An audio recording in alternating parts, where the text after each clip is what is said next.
overall, I still believe that Legacy very much has that kind of aspect, that it teaches you so many things about good gameplay. Any kind of competitive game, I think you can get such a huge edge by just utilizing and getting some equity out of just the very fact that your opponent is scared of you without ever doing anything, but representing something. And I just love playing decks to do that. If I want to create something, put it out for an audience to see, and then hopefully gather their positive feedback and bring joy to them and see that I brought genuine joy to them. That's the biggest kind of joy I can get. I honestly think that's the biggest kind of joy I can get. And part of that you can find in like doing coverage. I absolutely love that. Everyday Eternal, that's the big baby I have that I love so much that I want to do even more for. And I'm just so happy that we have such a great setup and so many great people supporting us. My guest this week is Julian Knab, host of the Everyday Eternal podcast and creator of the Legacy Premier League. Julian streams Legacy gameplay at twitch.tv/itsjulian. More importantly, Julian is a dear friend and inspiration. He's the one who recommended that I start the Humans of Magic podcast several years ago. I've lost track of how many conversations Julian and I have had over the years. This time, we decided to hit record as a way to conduct Julian's 2022 year in review. Without further ado, this is Humans of Magic with Julian Knab.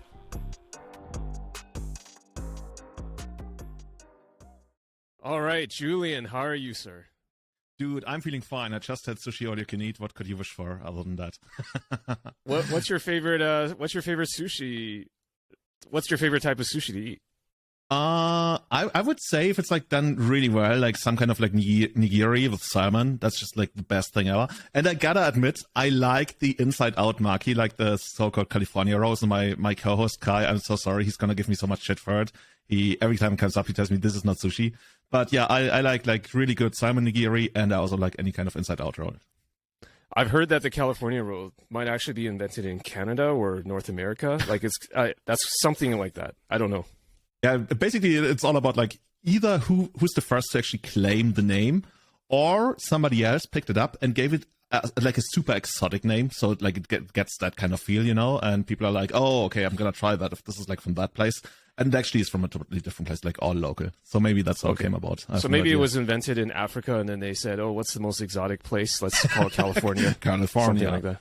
Did you know that sushi in Japan, they actually didn't use salmon for like the longest of times? Like nobody in Japan ever used salmon for sushi until a Norwegian salmon company. They basically came up with the idea, you know what if we like export sushi if we export salmon to Japan?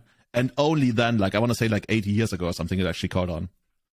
Really? Now everybody it's only like in the last decade that salmon became more mainstream, century. You're saying? Oh, in the last century. Okay. Yeah. Yes. Okay. But you know, sushi like, goes way back, but nobody ever used salmon. Okay. Anyhow, so for those who may not know, I've got Julian Knab in the house. Julian, do you want to give a little bit of you want to give a little intro about yourself? Yeah, so I'm Julian Knab from Munich, 37 years old. And if you know me and if you're watching Humans of Magic, chances are you know me for my legacy content, right? Whether that's as a host and producer of the Everyday Eternal podcast, or somebody who ran 4 seasons of the Legacy Premier League, somebody who, during my super competitive days, I want to say made a name for myself as a player in Europe and well, maybe not so much for the world, even though I played there as well, but that's the Magic side of things. If you watch this because you have an interest in me, you probably know me as either a very good friend, longtime friend, maybe a football coach, maybe you're the guy who sold you a Safari. That's one of the biggest things for me during the last 10 years. I'm very, very big in the Safari business, East Africa, Kenya and stuff. So I want to say those are probably like one of the main ways that you know me, and those are probably like the main things that I would describe myself by now. Yes. And I think you're still quite known for actually playing Magic, right? If I'm not mistaken, you've actually done quite well this is kind of a 2022, but I mean, you've done pretty well in terms of finishes in 2022, right?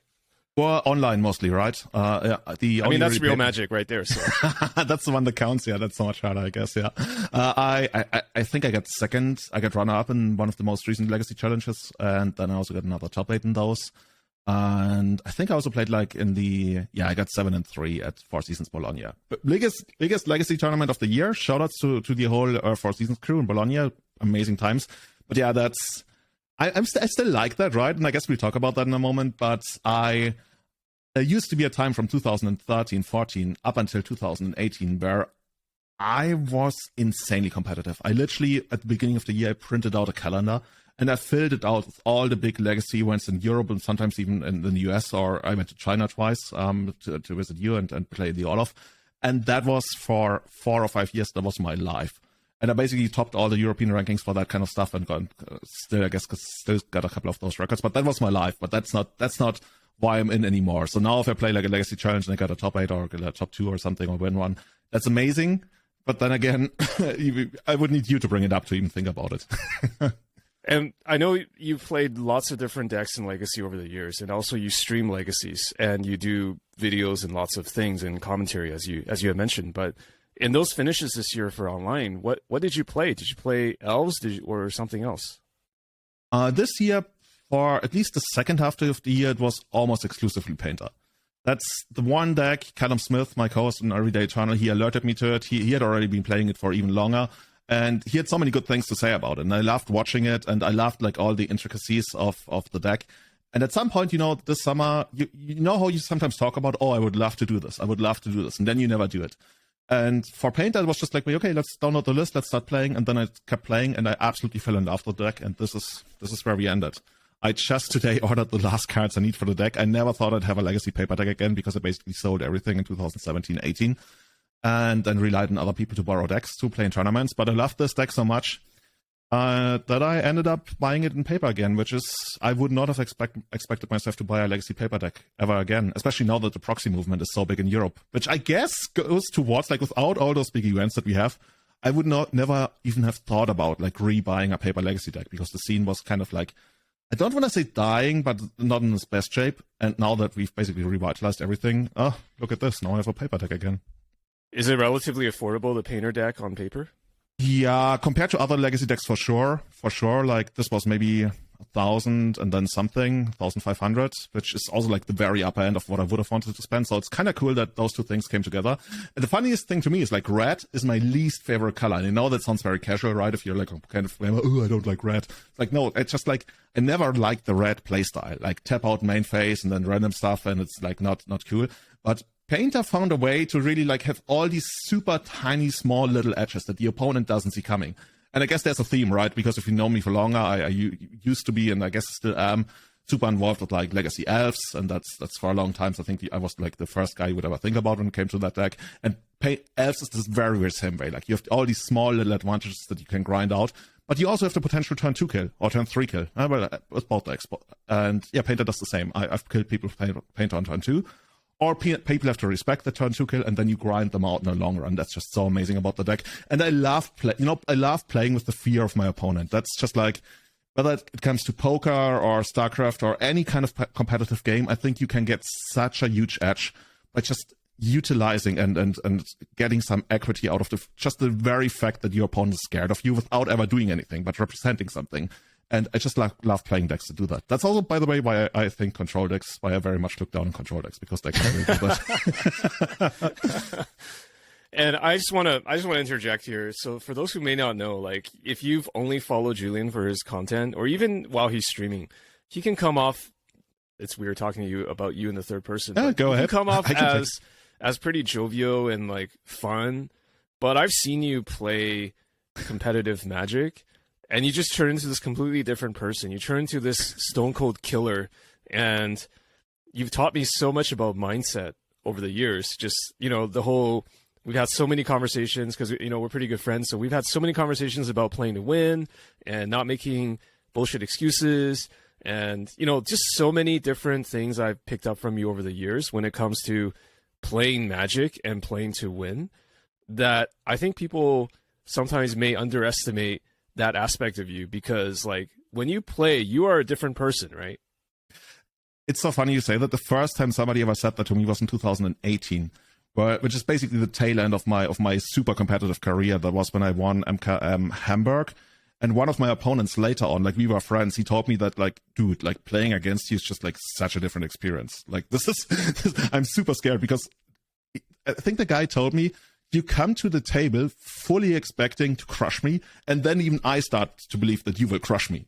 Like, that kind of confidence is something that honestly, I'm not even sure if I have that all that much, like in anything outside of Magic. But in Magic, I told you, right, James, it's just when I sit down and I feel comfortable with my deck, I think the worst thing that can happen is I get unlucky and then I might lose. But if I don't get unlucky and I play well, I will probably win. But I mean, that doesn't account for I could make mistakes, right? You still make mistakes. And that's why I'm sometimes like to phrase it, I'm happy when I make mistakes, like on Magic Online, when it doesn't really count, at least like in League and stuff, or when I stream something. Because if you internalize the mistake and you understand what went wrong, like for example, you're in a situation and you feel like, oh, I could attack for the win here, or I could like grind some more advantage. And maybe I can get punished here if I attack, but I really don't know how I would get punished here. And then you attack and you get punished and you learn that. And then you counter that in a tournament and like, holy shit, you leveled up so much beyond anything.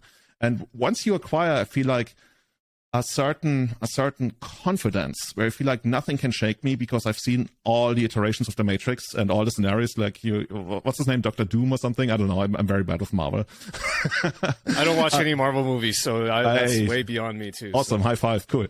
And so I basically, when I feel like I can see all the scenarios that could exist, and then it's like you have a map, right? You can still get lost because there's like a thunderstorm coming. You can't really account for that. But other than that, you're super well prepared. And I think that creates an insane amount of confidence in the way I play paper, and that I guess also comes across. I don't think as cocky, but it's very intimidating. A lot of people have told me, and I never really thought about that. I've never gotten the cocky vibe from you. It's always just like you're just very only serious. In politics, like, right? And there's yes, only in other topics maybe, but yeah, it's just like you're just very serious. I think you are like the quintessential Spike archetype of Magic player. And I also want to know, like, so when you're picking up a deck, I don't know if you've been playing Painter before, but like how do you get to learn all the interactions, because it's quite a complex deck to master, right? I think a lot of the basic interactions, or even like the somewhat more advanced interactions, you already picked up playing against Painter. Like you've seen the deck on the other side of the board, and that already gets you to a certain level. And then once you start playing it, I think the most important thing is what I would like to call the dynamics of matchups, right? Where you feel like, oh, can I afford to lose some tempo here? Or can I afford to like take a risk here? What are the scenarios where I get punished, etc.? I think that's the major stuff you learn. But that's almost in the sense of strategy. Like if you develop strategies for the different matchups, that really only comes by either somebody teaching you that, but then you still have to experience it to believe it, and because maybe your teacher was also like a little bit off. Thankfully for me, not. I learned a lot of Callum Smith, and he also wrote what I want to call is the Painter Bible. We still haven't properly released it yet, even though it floats around on various Discords. I told him we have to release it, and that taught me a lot. But I think when it comes to a lot of small stuff, I even sometimes pick up stuff and show it to other players, and sometimes they know it, sometimes they don't know it. And I think that's the beauty of Painter, where you play and you still pick up small stuff. And if it's new to you and if it's new to other Painter players, chances are it's going to be completely like out of the blue for your opponent, and they might get blown out. And I think especially in a format like Legacy, if you have something that's instant based, that doesn't have to be an instant, can also be like activated abilities or anything, but if you have anything that blows out your opponent's game plan at non-sorcery speeds, that allows you to get a really, really big advantage. And that's Painter to me, and I just love it so much. Excellent. So do you want to talk a bit about your co-hosts, Callum and Kai Sabatari? Like, I think this is a new lineup that we might be jumping into kind of the content side, but can you talk a bit about maybe the evolution of Everyday Eternal this year for you? Yeah, because you're kind of the headmaster of it, right? Well, I'm the producer. That's basically how I say, like, executive producer, even though I guess I'm the only producer. But other than that, I'm just one of the co-hosts. So I think to have a very quick roundup, Everyday Eternal was started in 2013. I was invited as a guest, like every now and then. Then I immediately, at some point, I took it over when the original hosts they went on to other things. And then we were that kind of podcast who would like release, I don't know, a couple of episodes a year, like really not all that many.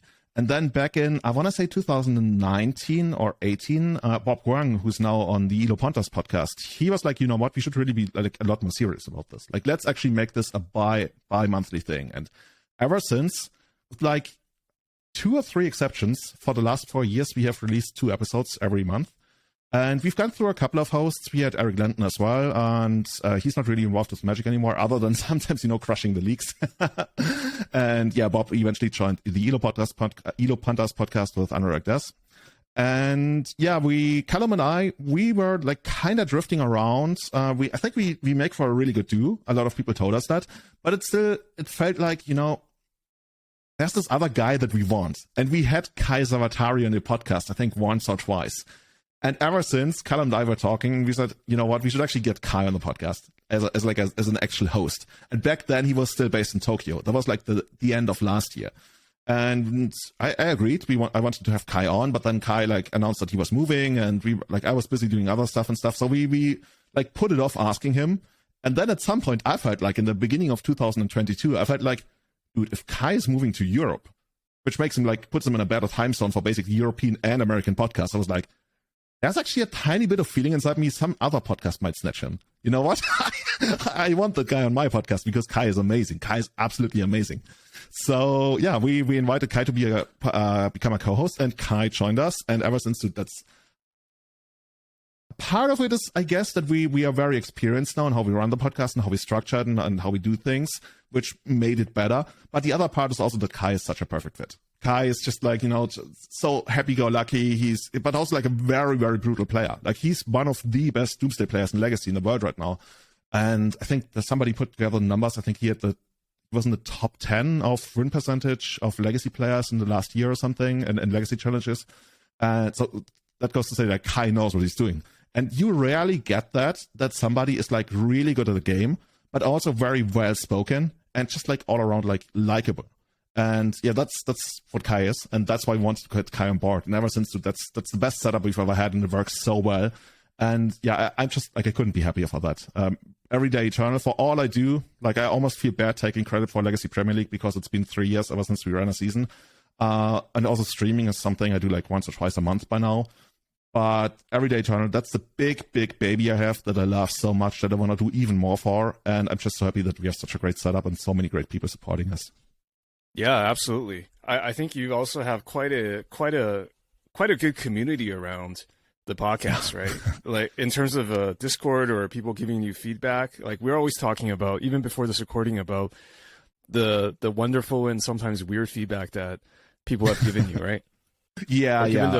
The whole team, I guess. Yeah, exactly. And that's also another big thing to me.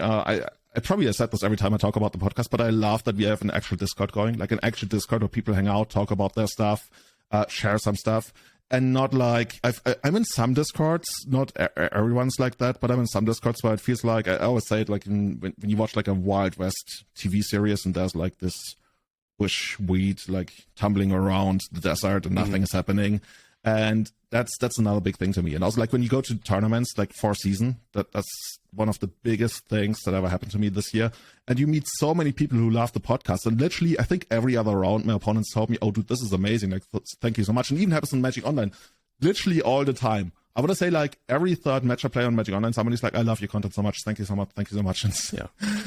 Wow, it's still amazing. It used to be amazing when people told me they picked up elves because they watched my streams playing elves. But it's just as amazing when people tell me that they love Everyday Eternal.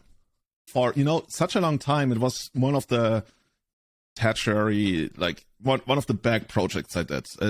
Something I did every once in a while, but it wasn't never my big thing. But now it's bigger than me as a player, I want to say.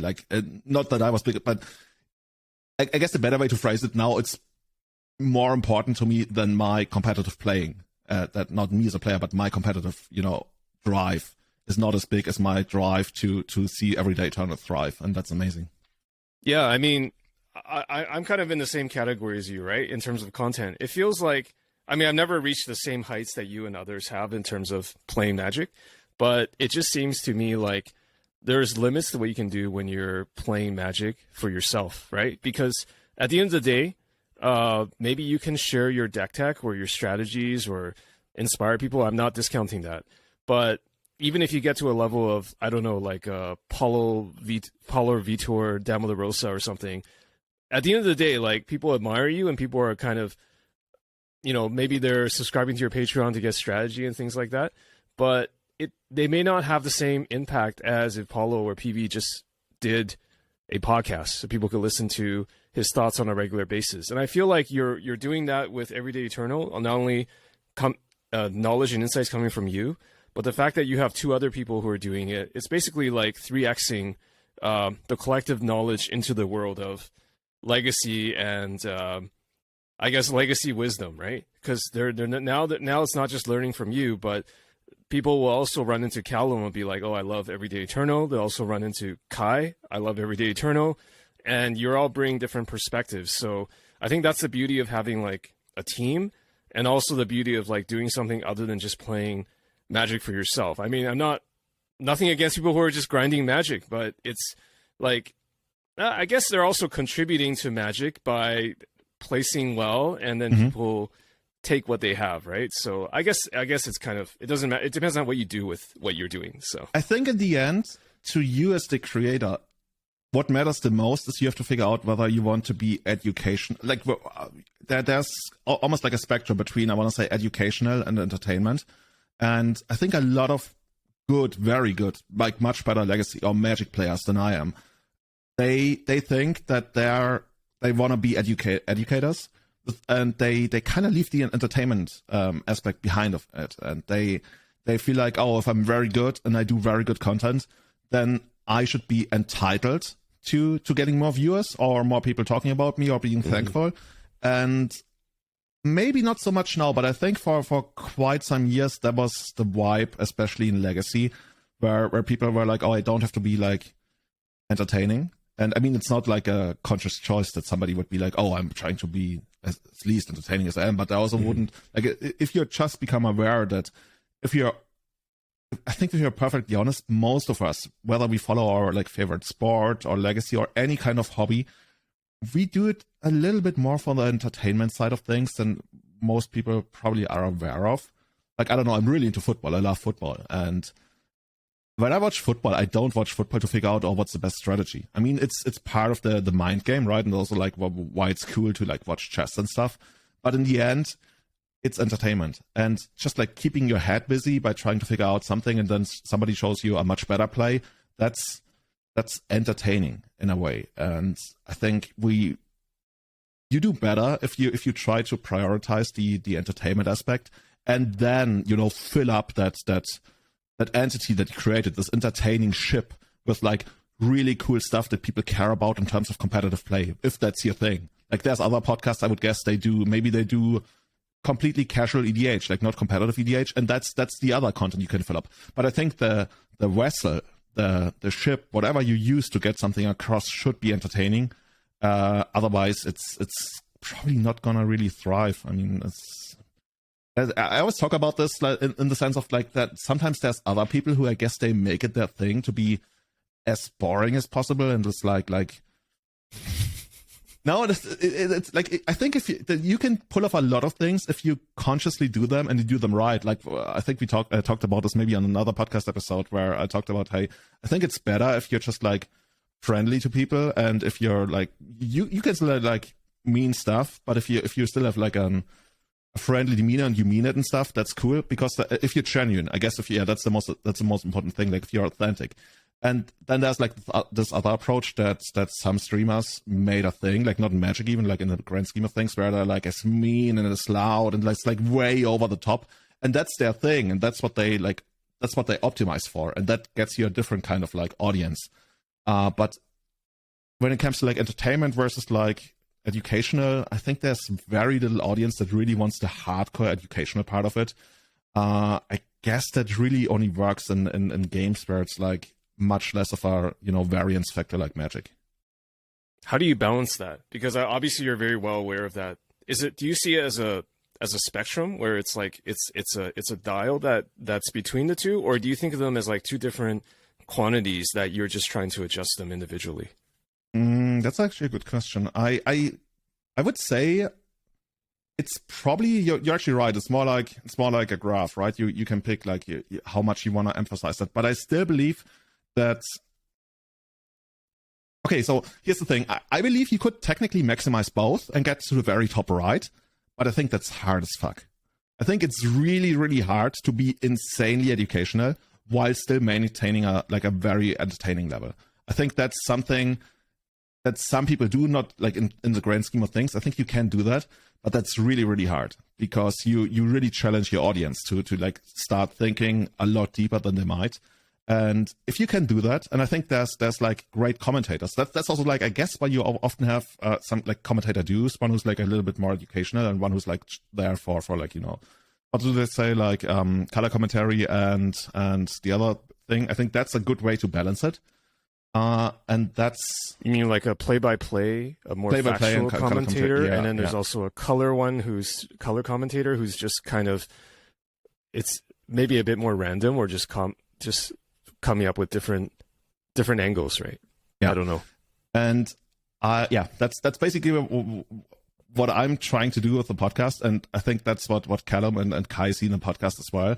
Is we want primarily we want to be three dudes who happen to know a lot about Legacy, who just hang out and have a great time, and basically talk to, like, sometimes when we get into the episode and we get into our like recording setup, we would talk for like 20 minutes about Legacy, and at some point I'm like, dude, guys, we should have just like started recording because this is exactly what we want, right? And it happens more and more often that I would literally just like start recording and then just start the podcast at some point, because that's exactly what we are. Like we want to be three dudes who are as authentic as they are, because that's always like, whether it's in Magic or in life or in laugh or whatever, I value authenticity so incredibly high. It's when I watch something and I feel like the person is being authentic, I can even like appreciate it, or not appreciate it. I can make do if they say something I don't agree with, as long as I feel that they genuinely feel that way. It came from them. It's not like they're just taking some existing viewpoint that they read about on the internet and just copied it, right? Yeah. That's the worst. Seriously, that's the worst. Like when you talk to somebody, whether it's Magic, whether it's politics, whether it's economics, and you literally talk to someone and you already know what they're going to say, because it feels like they're just like rehashing something that everybody says, and you feel like, oh, I could now like try to go deeper on this, but I know we already hit rock bottom of how deep you think about this. I just lose interest. And that's the same in any kind of thing. If somebody's not authentic, I literally just lose interest. That's just it's a quality I value incredibly highly, and I guess that goes back to why I love having Callum and Kai on as co-hosts on the podcast. That's Do you think that you can work on these sorts of let's just call it a graph, like the entertainment, educational axes of this graph? Do you think you can work on it for any Magic format or any topic? Because I'll preface this to say that you're operating within the Legacy format. Maybe you can also just, for the listeners or for the viewers, like, what is your view about that in terms of like what sorts of expectations do people have or audiences have who are Legacy players about entertainment versus... Because, what I'm trying to imply is that Legacy is not Commander. Legacy is not Standard, right? Legacy is not a Pro Tour format. So what is Legacy and what does it mean? How do you calibrate your content for that very special circumstance? It's funny you asked that. Somebody recently asked me that, what is Legacy on Reddit? And I literally linked to an article you wrote like almost 10 years ago about why we play Legacy. I believe I still have it up on it's Julian.com. One of my most watched videos of all time on my YouTube channel is actually a video of me describing what Legacy is about. That was from 2 years ago. It has changed ever since a little bit, but the core things there remains. And I feel like the thing that makes Legacy distinct is that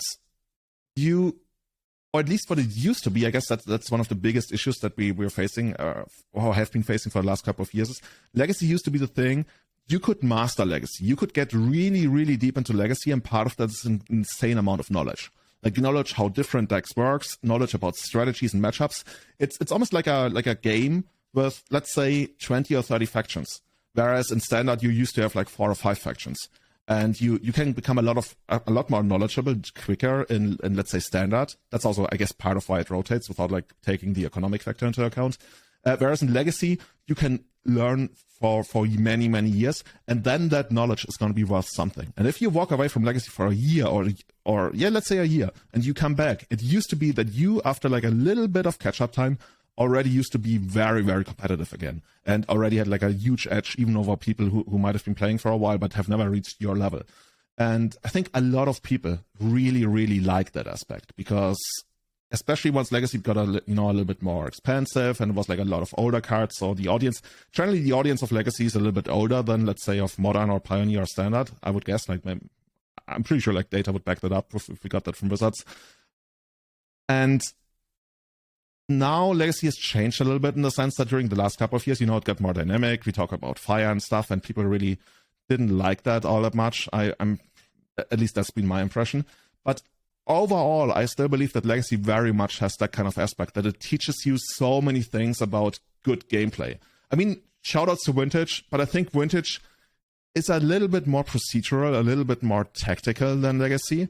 I think Legacy strategy still matters a lot more than it. But I can't say it matters a lot more than Vintage, because I don't know enough about Vintage to confidently make that claim. But if you ask me, my genuine take is I believe Legacy is more strategic than Vintage, and that's where it sits like, and that's why people enjoy it so much. And yeah, that's what Legacy is to me, and I think also to a lot of our audience who maybe didn't really get to play all that much, especially during the last couple of years, and then projecting a positive outlook on things, and just like not, for example, like something we try to avoid is constantly talking about bans. I mean, if it's a topic, we talk about it, but other than that, I think we kind of try to like avoid it. We don't actively go out of our way, but I think that's just like nothing to be said. I'm also like I'm not very big a fan of like unban episodes, even though shout out to the Discord for the last couple of days, they've been talking about unbans. But I think a realization is you know that your audience treats it as entertainment and maybe not even their number one hobby. Like a lot of our biggest supporters on the Patreon, for example, I know that a lot of them, they don't play nearly as much Legacy as, let's say, other supporters or people who just like listen to the podcast. But I kind of want to create, or hopefully we have created this place where you go if you love Legacy and you want to hang out with other people who play Legacy and just stay up to speed with what's going on in the format. Because I think that's also another service that we provide, that you can feel in touch with the format and the cards that you love, even though maybe you have a family now, maybe, you moved somewhere else where there's no Legacy, you can still stay in touch with your hobby. Because in a way, I mean, I guess we're both some of the greatest examples of that. You invited me to go to China and everything, right? Legacy is a global community. And I feel like in almost any country, or let's say half of the countries in the world, I would probably like, through somebody else, at least know one person who plays Legacy who I could meet. And it's amazing, dude. It's one of the things that has made the biggest impact in my life ever. And I want to keep it that way. Another way for me to ask the question is, do you think Legacy is a casual format? Yeah.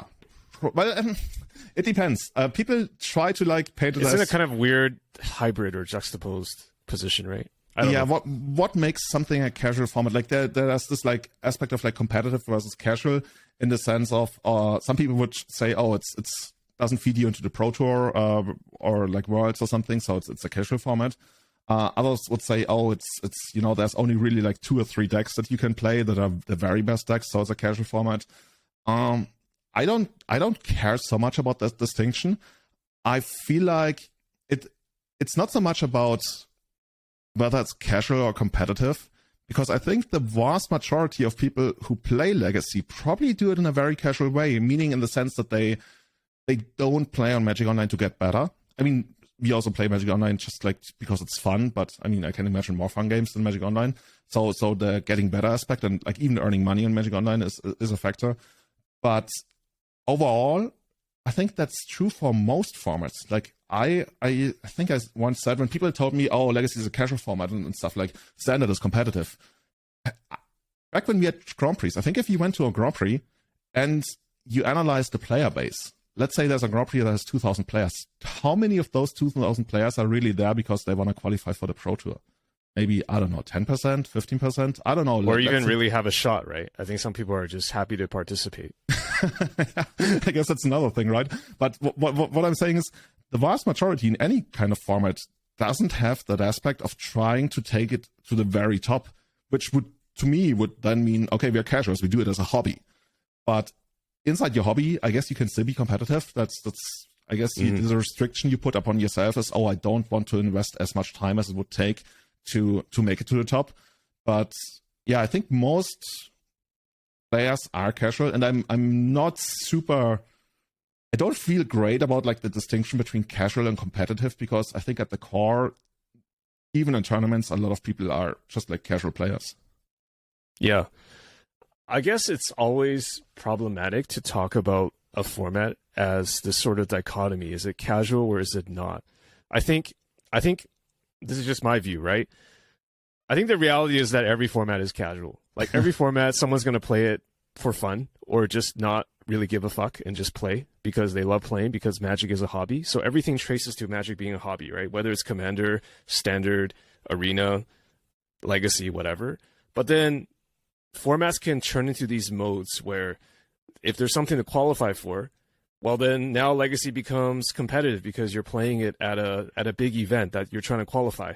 Or Pioneer becomes competitive because it's PTQs or it's the format actually in Worlds or whatever it is, right? So I feel like there's almost a kind of, just in my view, kind of a false dichotomy. It's like you can't really label a format as just being this because it changes based on the setting and what event it's being played in. So like there's always going to be people that are just going to look at like, I'm going to play, maybe like you, like every Legacy game I play, I'm trying to crush, I'm trying to play a tier deck. Actually, that's not you, because you're streaming and you do play different kinds of decks. So that's a bad example. But there's people that are always try-harding, and there's people that are always just like, I want to have fun. And that's going to exist no matter what format. Even if you're playing Commander, there's people who are trying to win. I guess that's called CEDH. No, don't get me started on that. Yeah, I know. I could do a whole compilation of like just me or my guest going off on EDH and CEDH in a not positive way. I thought of actually doing a compilation on that. I just had one recently with BDM where we just basically went in on Commander and like, what the F is Rule 0 and all this stuff. Anyways, huge tangent aside. On the new Elish Norn. Here we go. So I will do an episode with Sheldon Memory. Oh, you Memory, do? And we. Awesome. No, I haven't recorded it yet, but we're planning to do one, and we will get to the bottom of this in a more, let's say, detailed fashion. I guess I'm not afraid to go into the controversy as well, right? But anyway, here's a tangent aside from me. I do think that Legacy is what you make it out to be. But having said all that, I want to know your views on like this infiltration of Commander. I'll just ask you straight up, like into formats, evergreen, eternal formats like Legacy. Because this year it was what? Mono White Stompy. It kind of started with True Name Nemesis a few years ago, right? And it just, and Flusterstorm, and it never stopped. So this plus Fire, like, how do you feel about this whole thing? Is it just a sign of the times, or do you have any personal feelings about that? So overall, we actually talked about this on the Discord the other day, and something I really don't care about, and I guess it's part of the same thing as, for example, these Universes Beyond things, to like paint a bigger picture. I don't really care about all that Universes Beyond stuff. People say, oh, it like dilutes the I don't know. Oh, you mean when they had Walking Dead, they had Glenn, and people were up in arms because they thought it was like a strictly better Cold Ice. Not even like from the competitive aspect, because like all these Universes Beyond, they rarely ever matter, right, for anything. But so some argument somebody brought up is, oh, it dilutes the flavor, right? And say, oh, Gandalf takes his lightsaber and strikes down Optimus Prime or something. Like, yeah, that's not happening in Legacy. Hey, maybe that's like destroying your experience in EDH, but that's not something I'm concerned with. So Universe Beyond, I don't care about. Just to preface that. And then when it comes to all that Commander stuff, I also really don't care that much about it. Like, really, there's True Name Nemesis was annoying, but not. I've never been really at a point where I was like, oh, True Name Nemesis is such a stupid card. So, and even like you brought up Flusterstorm, right? I think Flusterstorm was one of the greatest additions to Legacy ever, because it's a counterspell that you can use to shoot down something and like shoot it down hard. Whereas from the other side of the board, if you're trying to protect a broken combo, it's just like a 1-for-1. It's just like a 1-for-1 counterspell. Whereas on the other side, on the defensive side, you like hit really hard. So that's a great thing.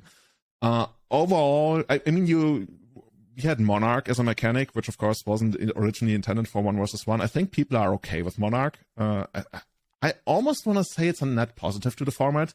in the sense that you finally have something to put like hard control decks under a lot of pressure because they can't steal back the Monarchy, and if you resolve one of those. So overall, I think Monarch is either neutral or maybe even slightly beneficial. And now we arrive at the initiative, right? And the initiative... So first of all, I play Painter, and I feel like Painter is one of the worst matchups for initiative. At least some initiative players told me that on Twitter, and it's also been my personal impression. But overall, from what I see, they even Painter is vastly favored. That's what you mean, right? I wouldn't say it's vastly favored, but it's favored. They told me like one of the I think Cephalid Breakfast is another one they don't really want to face. But overall, I've seen the win percentage the deck had at Eternal Weekend North America, which had like 400, let's say 50 players, 60. And it was the second most played deck, which rarely happens, right? To a new deck that comes into the format. It was the second most played deck, and it had a 65% win rate. And part of that is people weren't really sure what they were going up against. I guess that goes back to like, hey, there's a certain amount of like people who are really just like casual. I remember when I played it 4 seasons, a guy next to me was playing against the White Initiative deck. He had never seen or heard about it before. Like at some point he took like the season dungeon and he showed it to me. He was like, this is absolutely disgusting, like this is ridiculous.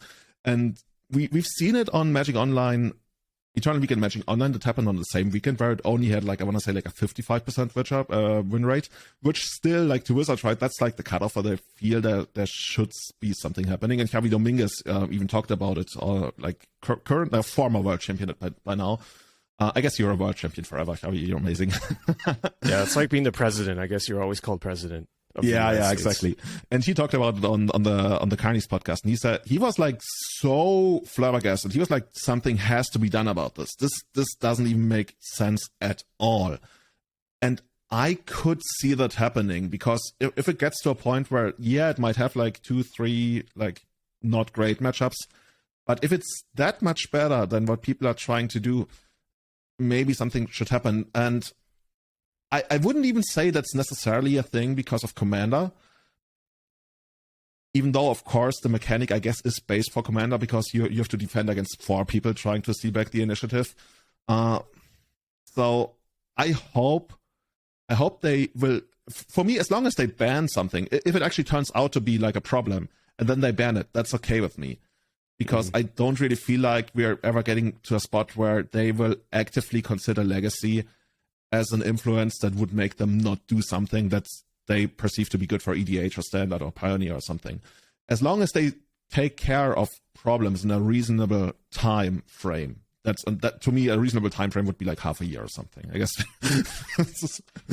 And that's okay. It's maybe it goes back to like a general thing in life where I feel like, yeah, it would be great if problems didn't happen in the first place, but that's not the world we live in. So the second best thing is like, you take care of problems. I was just going to say, I feel like you and I are kind of similar in terms of being, how should I say it, pragmatic in terms of a lot of things, Magic included, right? Because I think there's a lot of this kind of, I will call this idealism in Magic, which is like, ideally, Magic, these things should never happen, right? We created something that was too broken for this format. It has a 55% win rate. That should never happen. And there's almost a kind of community feedback, which is a very simplistic, black and white. This is unacceptable. There's a lot of like frustration and venting, and I get it because people are invested in formats, especially a format like Legacy, where it used to be like you have to master it, right? It's not some new deck that comes out this year and just crushes everything with a 65% win rate. And if you've never read the Dungeoneer card, you're just fucked, right? And then you show Julian like, here's the card. Here's the card that's that was so funny. That's screwing me over, right? I wish I was there. It was such a moment. But I think the more pragmatic way is just say that mistakes will always be made because of the complexity of the game, and we recognize that Wizards is never going to test exclusively or at all for the Legacy format. Now, you could argue, yeah, maybe it should do some like there should be some checklist where, not checklist cards, but an actual checklist where they test things for Legacy. But in the absence of that happening, and a pattern that shows consistently that is not happening, I think the community should temper their expectations. Maybe just if you're going to enjoy or be invested in this format, you have to accept that next year the same thing will happen with another mechanic that they haven't tested for. But as long as the way that they address it is to ban it or to take some sort of like action after the fact, right? Yeah.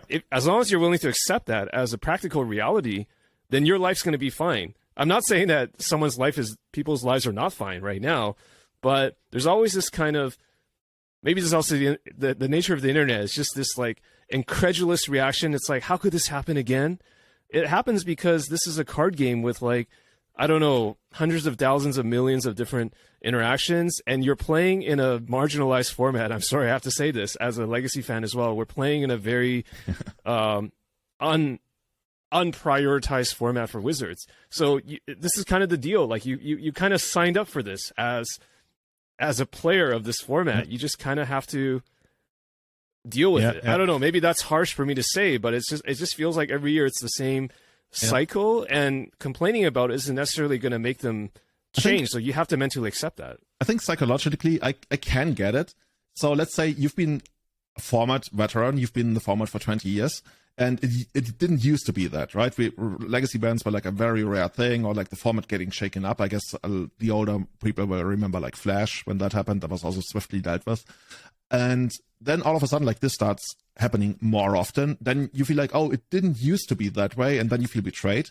Whereas the same thing, like you buy into Legacy, you spend like a couple thousand, or I guess you could also get proxies these days, and you play. And then all of a sudden there comes this mechanic that's not even intended for the format, and it destroys your deck. It happens to destroy your deck, and then you go to tournaments and you start losing all the time. You also feel shitty. And I mean, that's legitimate. And I think that's legit. That's demoralizing, right? Yeah. And I think the one thing, and you mentioned that, is to realize, okay, this is the format we play, and this sometimes happens. I mean, the beauty of Legacy is that sometimes out of the blue, like this Mirage Uncommon all of a sudden becomes like the next big thing because it's so cool, because it interacts with this new thing. We also have that, right? Which doesn't really happen all that much in like smaller formats. And that's cool. And I think we still, as fans of the format, kind of like draw a line in the sand, I almost want to say, where we feel like, okay, if you Wizards deal with this in a reasonable amount of time, and for me, I've decided like I will always give Wizards like, I guess, half a year before I get like actually like really angry. And that's okay, and then your life's gonna be better. Something I really only learned in the last couple of years is that I used to be the person who was like on a high horse and considered himself a perfectionist. Like, I'm a perfectionist, and by now, I think people who strive for perfection, or actually like think of themselves as perfectionists, I think that's a character flaw, which is such a big turnaround of like the person I used to be, let's say 20 years ago or something. I really think trying to justify anything you do by saying, "Oh, I'm a perfectionist. That's why I don't do X, Y, Z right now." And that's why I need more time for that. And that, I mean, there's a case to be made why sometimes that's the right call and sometimes it's not.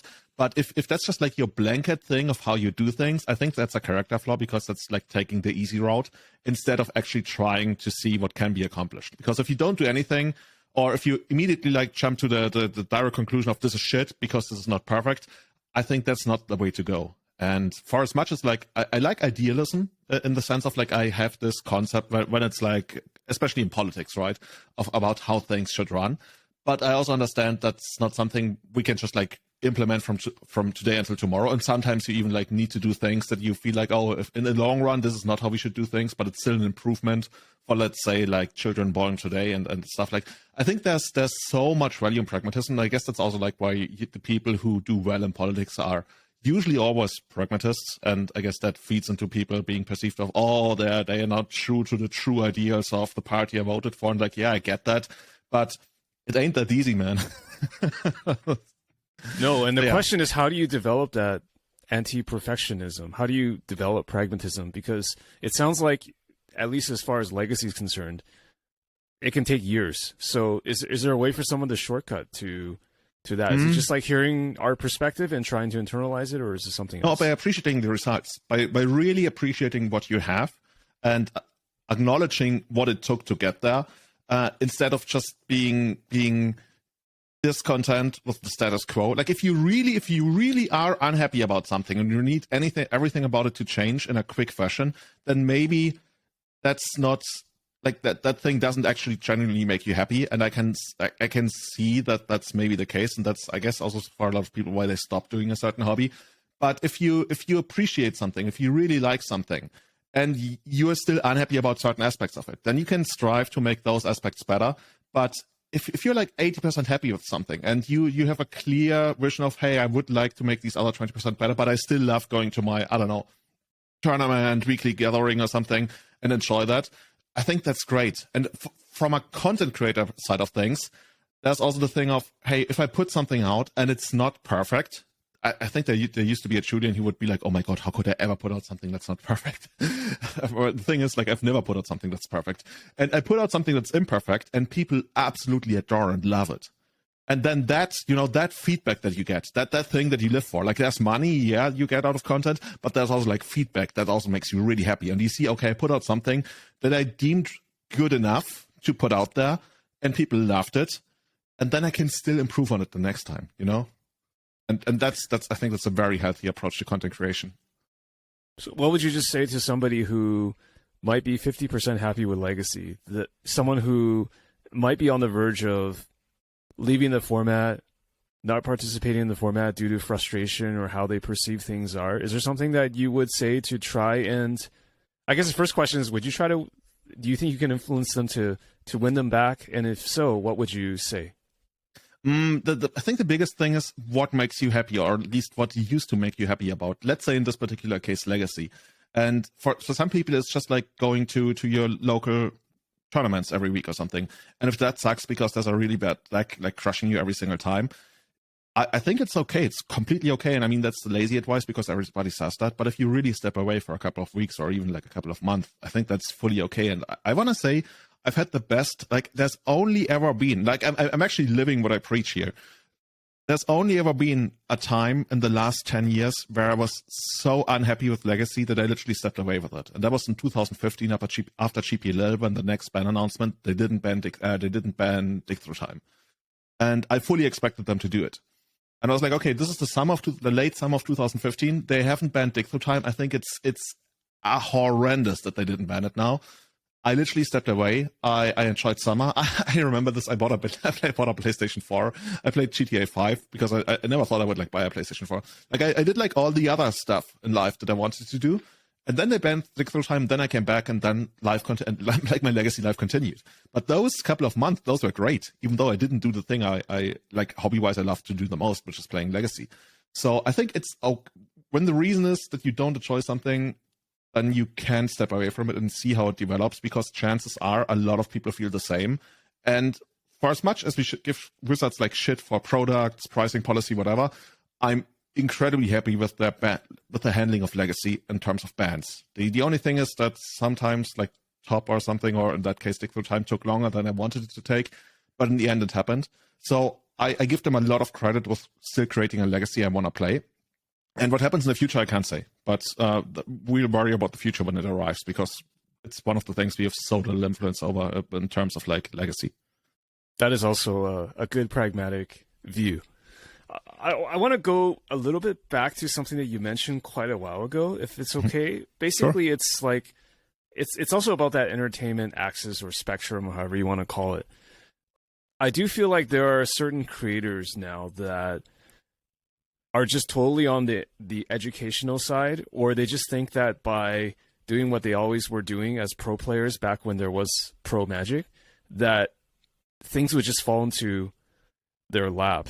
And to be honest, I find that some of them, or at least from talking to other people about these creators or just observing what they do, I almost feel like they're kind of lost, because we're in a new era of Magic now where entertainment does matter more than ever, right? Like, or at least like it's a kind of like the evolution of the game, the popularity of certain formats, and also the evolution of content, right? Because it used to be that if you're a serious Spike, you would just be like writing articles or tournament reports, and I feel like content has also kind of moved away from that, right? It's more about video, it's more about TikTok, it's more about like certain ways people consume. So I mean, to interrupt you there, right? SDG basically fired their entire competitive team and like only kept the EDH people.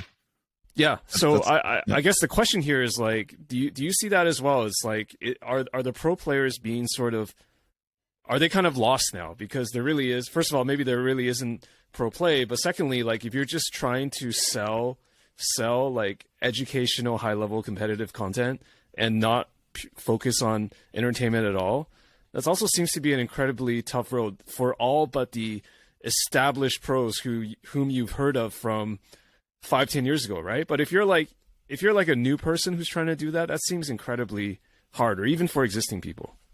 Yeah, I think when it comes to especially like video content, we used to be in a situation starting in like 2000, I want to say 8, when Channel Fireball started putting out videos, right? Where before we didn't really have anything. Like YouTube was only becoming had only become a thing like 2 years earlier.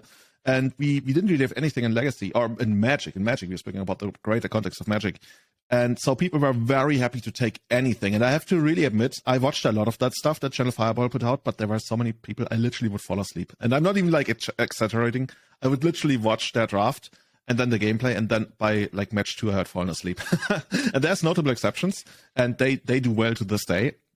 But now that the scene has become more competitive, because when you think about it, content creation is also a game, and you can be the biggest Magic casual, but you can be an insane spike in content creation, even though you're like the biggest, casual, because you really hit all the things that make people tick, that make people tune into your stream or your YouTube video or what have you. And now that it's become more competitive, it's not good enough that you actually create content on a reliable basis. Like that's the absolute minimum. And I mean, we're doing with the podcast. All my streaming and my YouTube stuff has never been like super consistent, I guess. But the podcast is, and that's why it's thriving. But now it's not good enough to just like be consistent. Now you also have to do quality, and the quality, like we talked about, is trying to maximize these 2 data points, right? Entertainment and educational. And I think it's funny enough, it's probably like for a lot of like really good Magic players, it's much harder to be entertaining because they already like they spend so much time on getting to that point where they're like really good at the game, but then communicating that and like making people tune into, and even just like casuals appreciating that. And that's, I guess, part of why LSV has always been so successful with his videos. Because he has that certain kind of humor that a lot of people relate to. And honestly, to be totally honest with you, for myself, it's absolutely not mine. I hate puns and that kind of stuff. Like I think it's not for me. I could say bad things about puns and stuff, but I mean, in the end, it's just like not for me. But it's for a lot of people. And that's, I think, why LSV especially has been so successful for a long time, for like not only being like really smart, but also like being educational. People love to like, watch his Channel Fireball videos. And then there's other guys who, when I watch their stuff, I can really tell, fuck, they are so good. They're crazy good, but I would need to put on a second stream because it's so fucking boring. And that's okay, because I feel like not a lot of people, like almost like in the past, because I think all of that mid-low level of content creation where it's just like, oh, it's just about I'm good and I'm trying to make you good as well. I think that has pretty much died off. But what I want to say is basically, how would I say that? It's almost not content creation. It's more like hanging out with your friends and trying to improve your game. And you just happen to stream that. Whereas I think a lot of the entertaining people, they are like, I'm doing a stream or a YouTube or a podcast, and during this I hang out with my friends, but I'm still aware that I'm like trying to put out content. So if you really want to like say, let's test a deck in Legacy and get good in the matchup, and you sit down with like 3-4 really good friends and you discuss it, and then some people watch you at the table and they do that can be somewhat fulfilling to a degree, but I don't think that's something you would tune in on a weekly basis, especially if the audio sucked. So what does it mean to be entertaining then? Is it just having an awareness that you have an audience? Is it just the fact that they don't fall asleep? Like, what is it? It's so hard because like I'm basically implying, right, that the stuff I do is entertaining, which it makes you feel like, I think the thing is that it captivates people in a way. I mean, that's the very basic level of describing entertaining, I guess. Yeah, it captivates people independent of the content, at least in the first place, that they want to keep watching. And one of the biggest compliments somebody ever made to our podcast was when we were talking about like exploring other topics or doing an episode on something that's not legacy related. And one of our patrons said, guys, I would listen to your podcast if you were reading out like cooking recipes. I was going, okay. and I very much think that that's part of it, because when I look at myself as the consumer of those kinds of things, like when I watch other esports or something, and I watch the people who are really entertaining, I would watch anything they do, because they just have this inherently captivating personality where you feel like anything could happen and they could say anything at any time, which goes back to authenticity. And that's the kind of content I like the most, because there's also like content out there which I feel like I already know what those commentators are going to say like a minute ahead of time, and then they go through the motions and they say it and it's okay and it's right. But you want some kind of, so the German word would be, the German literary word in literature would be Zerstreuung, which basically means scattering your brain in a way. You want your brain cells to be scattered about a little bit and not be in the same place and like, you know, do the same thing every time. You want somebody who comes in, who hits you like in the brain and gives you a little bit of Zerstreuung, scattering your brain cells. And I think that's very entertaining, and that's part of it. And the second part of it is just like you want to watch people who you would love to be friends with. Like you want to watch people who you feel like, dude, if we went out after a tournament together and I don't know, had some drinks, that would be an amazing time. And I know people that I like, and they do content, like not even Magic, like overall. And I feel like, yeah, I like their content, I guess, but I'm really not all that interested in knowing them on a personal level, because I think they're just boring. We have some discussions about, probably not good to say the names, but we have talked about certain content in Legacy where we said it feels like a little bit too clinical, right? Like too cold in terms of like, I'm here, I'm doing this, bye, like, and you're just a bystander. Some people would even like, not so much in the current sense, in the current iteration of Legacy, but I think still, but not so much. But it used to be a lot more of a thing where people even took pride in that kind of approach, right? Where people took pride in, oh, I'm very clinical. I don't do all the bells and whistles. I'm just here to explain it how it is, and please appreciate me for that. And I'm also not going to name names, but I talked to somebody a couple of years ago even, who was very, very, very successful in Legacy. One of the most successful people I've ever seen in Legacy. And they at some point told me, or not told me, it wasn't a group chat. And they basically said, I realized too late that just being good is not good enough in the sense of like content creation, right?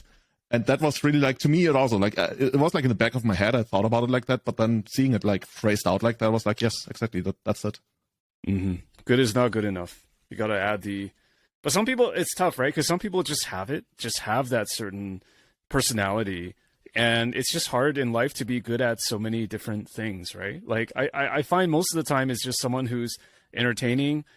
They may not be the most skilled, because they sort of, I guess it's also opportunity cost, right? Just like, I'm doing this podcast, so I'm not playing Magic, or you're doing this podcast with me, so you're currently not playing Painter. So everything has a kind of opportunity cost, and it kind of just builds up and adds up over days and weeks and months, right? Something I notice in people that makes them more entertaining too. I mean, in the end, different things are entertaining to different people. Like going back to LSV, right? I appreciate that, like the work he's done is absolutely not for me, the kind of humor, but he's good. But I look for other kind of entertainment. That actually sounds a little bit. It's okay. Anyway, I think a big thing that makes, for example, us as a podcast work really well is that I can only speak for me with regards to that. I feel like I can, that's been actually true my entire life. People even used to tell me that back in school.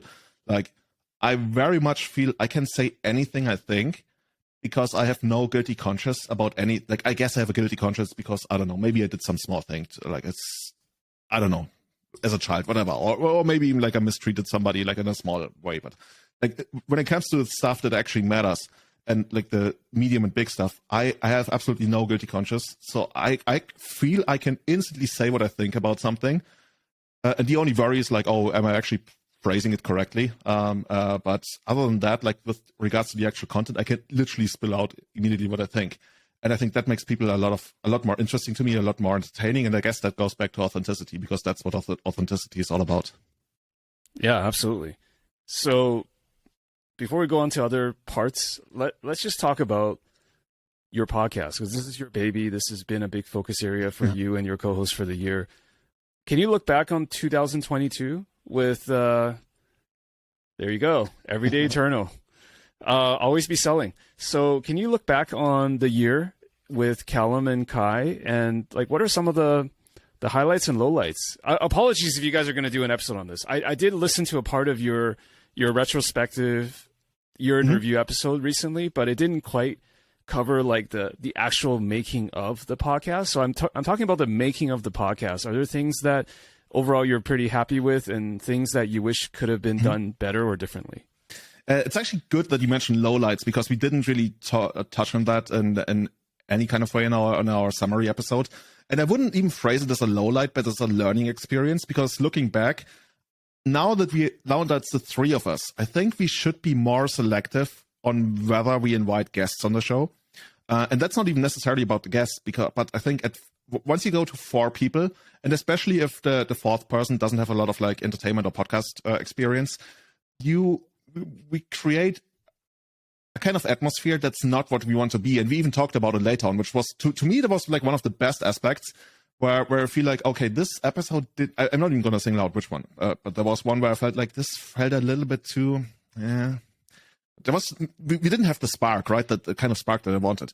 But I didn't immediately talk about it afterwards, because we usually record quite late and then you go to bed. And the next morning, Kai actually sent us a message, and he was like, this didn't really like play out the way we kind of imagined the podcast doesn't. Callum and I, we were both immediately like, yeah, exactly. This is not what we want to do. And I guess Kai broke the ice. Yeah, he said it. Yeah. Yeah, that's amazing. And that's amazing because that's really something I learned from it. And we will be more selective. And when I say that, like, if you've been a guest in Magic on the Everyday channel this year, it's not on you, it's on us, which is like the worst thing to say, I guess. No, but it's seriously, there was one episode where I felt like it devolved a little bit into a question and answer thing. And that's the opposite of what we want to do. We want to be a hangout, right? And that's also why we were thinking about like doing a video podcast, because I think that then you can get even more of that hangout vibe. Of just like people who have like a very dynamic conversation and just like talk about something they are passionate about, but it's less of a clinical question and answer thing. And I think one of the episodes developed kind of into that, and yeah, we learned from that. And the highlight, dude, we went to Four Seasons Bologna, which to me, ever since COVID happened, I've played in a couple of paper tournaments like this year or even by the end of last year. But this is the first big thing I have done in 3 years. Can you imagine? Like November, right? It was right after I visited you in Beijing. I came back and I played in GP Bologna, which was a blast. And I would have never thought back then, like late 2019, that this would be my last big paper event for like 3 years. Come on. And yeah, now this was the time. This was finally the time to go back out again. And we played a 480 something player event. And this was just like beyond. This was probably one of the best events I ever played. And I think I even like, I told Callum afterwards, because Callum said like, I immediately booked my flight to the next Four Seasons in, I believe, March, like a week after he had come back from the first Four Seasons. And we went there, we played in the Team Trios event. We both wore all of like our Everyday Eternal spec and stuff. And we played in a Team Trio event. We didn't top 8. Like the team we lost to in the last round, they top 8'd. I think we would have been exactly 9th had we won. But it was still an amazing time, absolutely amazing time. And just like the entire weekend, catching up with so many people from all around Europe. Like I think the biggest or the most impressive thing I've ever seen is those people putting on the ELM, the European Legacy Masters, which basically, I guess that's another episode in itself. It's basically the European Pro Tour of Legacy that's completely independent of Wizards or anything. This is something the players have created. Their slogan is like, it's a bit tacky, like from the players for the players, I guess. But that's basically what it is. And seeing that come to fruition and then jumping in the booth, and I commented a match with Callum, I believe, like one of the quarterfinals or semifinals. It was just overall one of the greatest experiences. And that, by the way, greatly contributed to me coming back and being like, dude, I want to own a paper Legacy deck again, because shoutouts to Tom the Decker. Tom the Decker like gave me a deck and Callum, also like the local community gave me some cards, but the freedom of literally just like having your own Legacy deck and being able to jump into any kind of event you want without having to rely on other people, that's amazing. And I can't say enough good things about Four Seasons Bologna. That team absolutely out of this world what they put together in that space, and such a well-run tournament that I would go back at any time. And I even talked to some other people. Dude, I could go on about this forever. Like I talked to the creators of Impact Returns in Galicia in northwestern Spain. They were like, dude, we might actually just like fly you in and then you do commentary and play in the event or something. And I would be so down for that. So Runke, I'm going to take you up on that offer. So what is the secret for these organizers? Why are they able to do such a good job? Is it just the fact that they've been doing it for a long time? Is it the continuity, or is it something else? So for 4 seasons, I know a couple of the top people that are involved with that, and they have a lot of experience. Yeah, I didn't go to the first 4 seasons that happened before COVID, because there was like a new tournament series coming up, and I was like, yeah, there's so many in Europe. Like, I guess I'll go there sometime. But then I did it a couple of times, and the feedback has always been amazing. Like the feedback from these 4, like, I want to say I love Italy and I love going there for tournaments, but especially in the years from like 2013 to 2017, 16, it was kind of rough sometimes for tournaments, like huge delays and stuff in small venues. And somehow those 4 seasoned people, they found a way to make it work. And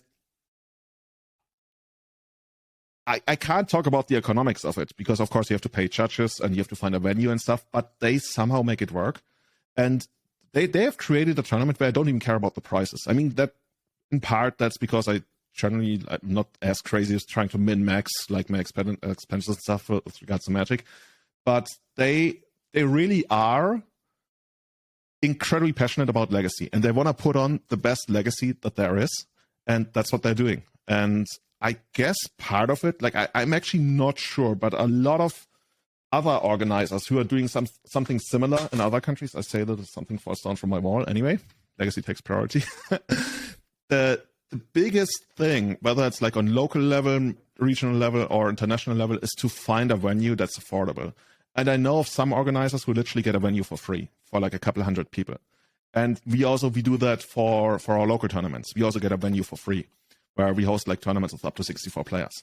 And once you get the venue for free, that frees up so much economics to, just make the event work. Like I guess get judges. That's, I would assume, another big expense. And then you run the thing. And they even put on a stream. Like Runko, for example, he came over from northern Spain, and he just like put on the stream and everything. You have so many people who are incredibly passionate about. And then when you talk about the ELM, because the ELM is technically split off from 4 seasons, and the people who run that, they don't earn a dime. Like they earn nothing. And that's I talked about that on the last Everyday Tunnel episode. I'm always concerned.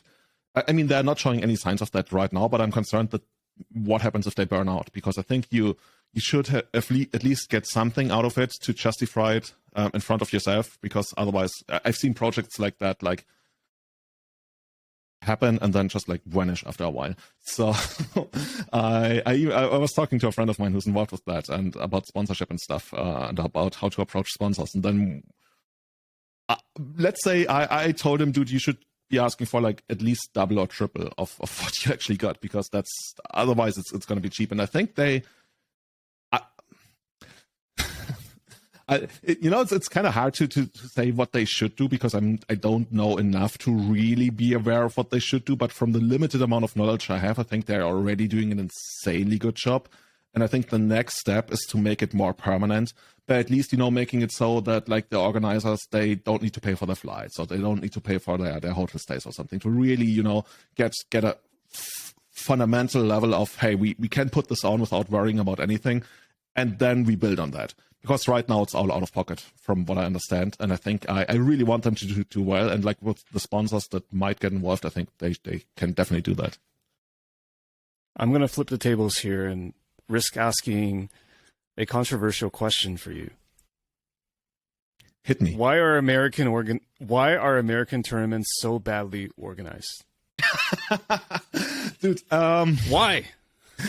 So I have limited experience with that. I played in the GP that was organized by SCG. That was okay. And I played in another GP that was organized by Channel Fireball. That was okay. I think the things that I didn't like about these tournaments is that the side events were horrible. The side events were all like, in Europe, you especially noticed it once Channel Fireball took over all the GPs. We used to have amazing side events, people used to, from Munich, for example, they used to travel to Vienna, which is like 4.5 hours, just to play in the big legacy side event on Sunday. We had like several cars and like from all around Europe. And you had a couple hundred people for the big legacy side event, top 8, and like that was a thing. And now you get these Channel Fireball events where it's like 3 rounds and then the last round is a split anyway. And those are heavily optimized for the TO, right? And maybe on an economic sense, it makes sense for them. I don't know. And I feel like a lot of stuff that's happening in the US, and I guess that sounds almost a little bit like, oh, the cocky European. I think a lot of stuff that's happening in the US, not even with regards to Magic, but even like with regards to economic society and stuff, I think a lot of people, they almost have like the Stockholm syndrome of, oh, that's just like how it works. That's just like the best we can get. And if you don't like know any better, then maybe that's just like what's okay for you. And I mean, I still would fly to the US for a legacy GP if it worked out and made sense like for me. But I think these events they prioritize something that still attracts players, but it's not as great of an experience. So if you think about it strictly in an economic sense, right, they would kind of like be doing the right thing by cutting back on their investment while still like maximizing their basically is it Pareto efficiency at that point. But I just feel like that's shitty because not shitty in a moral sense. It's just like a shittier experience for players as opposed to what we do in Europe right now, especially right now, but also it used to be a thing pre-COVID with like, let's say Ovino Get-On, right? Bazaar of Moxen, I can't really say because Bazaar of Moxen was organized by a star, but it was the pinnacle of legacy and amazing. I guess they are one of the few exceptions to that. But once you create something that's independent of a star, and I almost feel like sad saying that because a couple of my good friends actually own their own LGS. You put yourself in a position where you can prioritize the stuff players care more about at the trade-off of not being sanctioned anymore. And I used to feel like, oh, if Legacy ever disconnects from like the Wizards competitive play thing, that would be horrible for Legacy. I used to really, really think that because I thought, oh, that takes away legitimacy and like no coverage and stuff, and oh no, that would be so bad. But now having actually lived in that reality, and that's what we do, right? We do that in Freising and etc. Or Callum does the same in London for the London Legacy Monthly.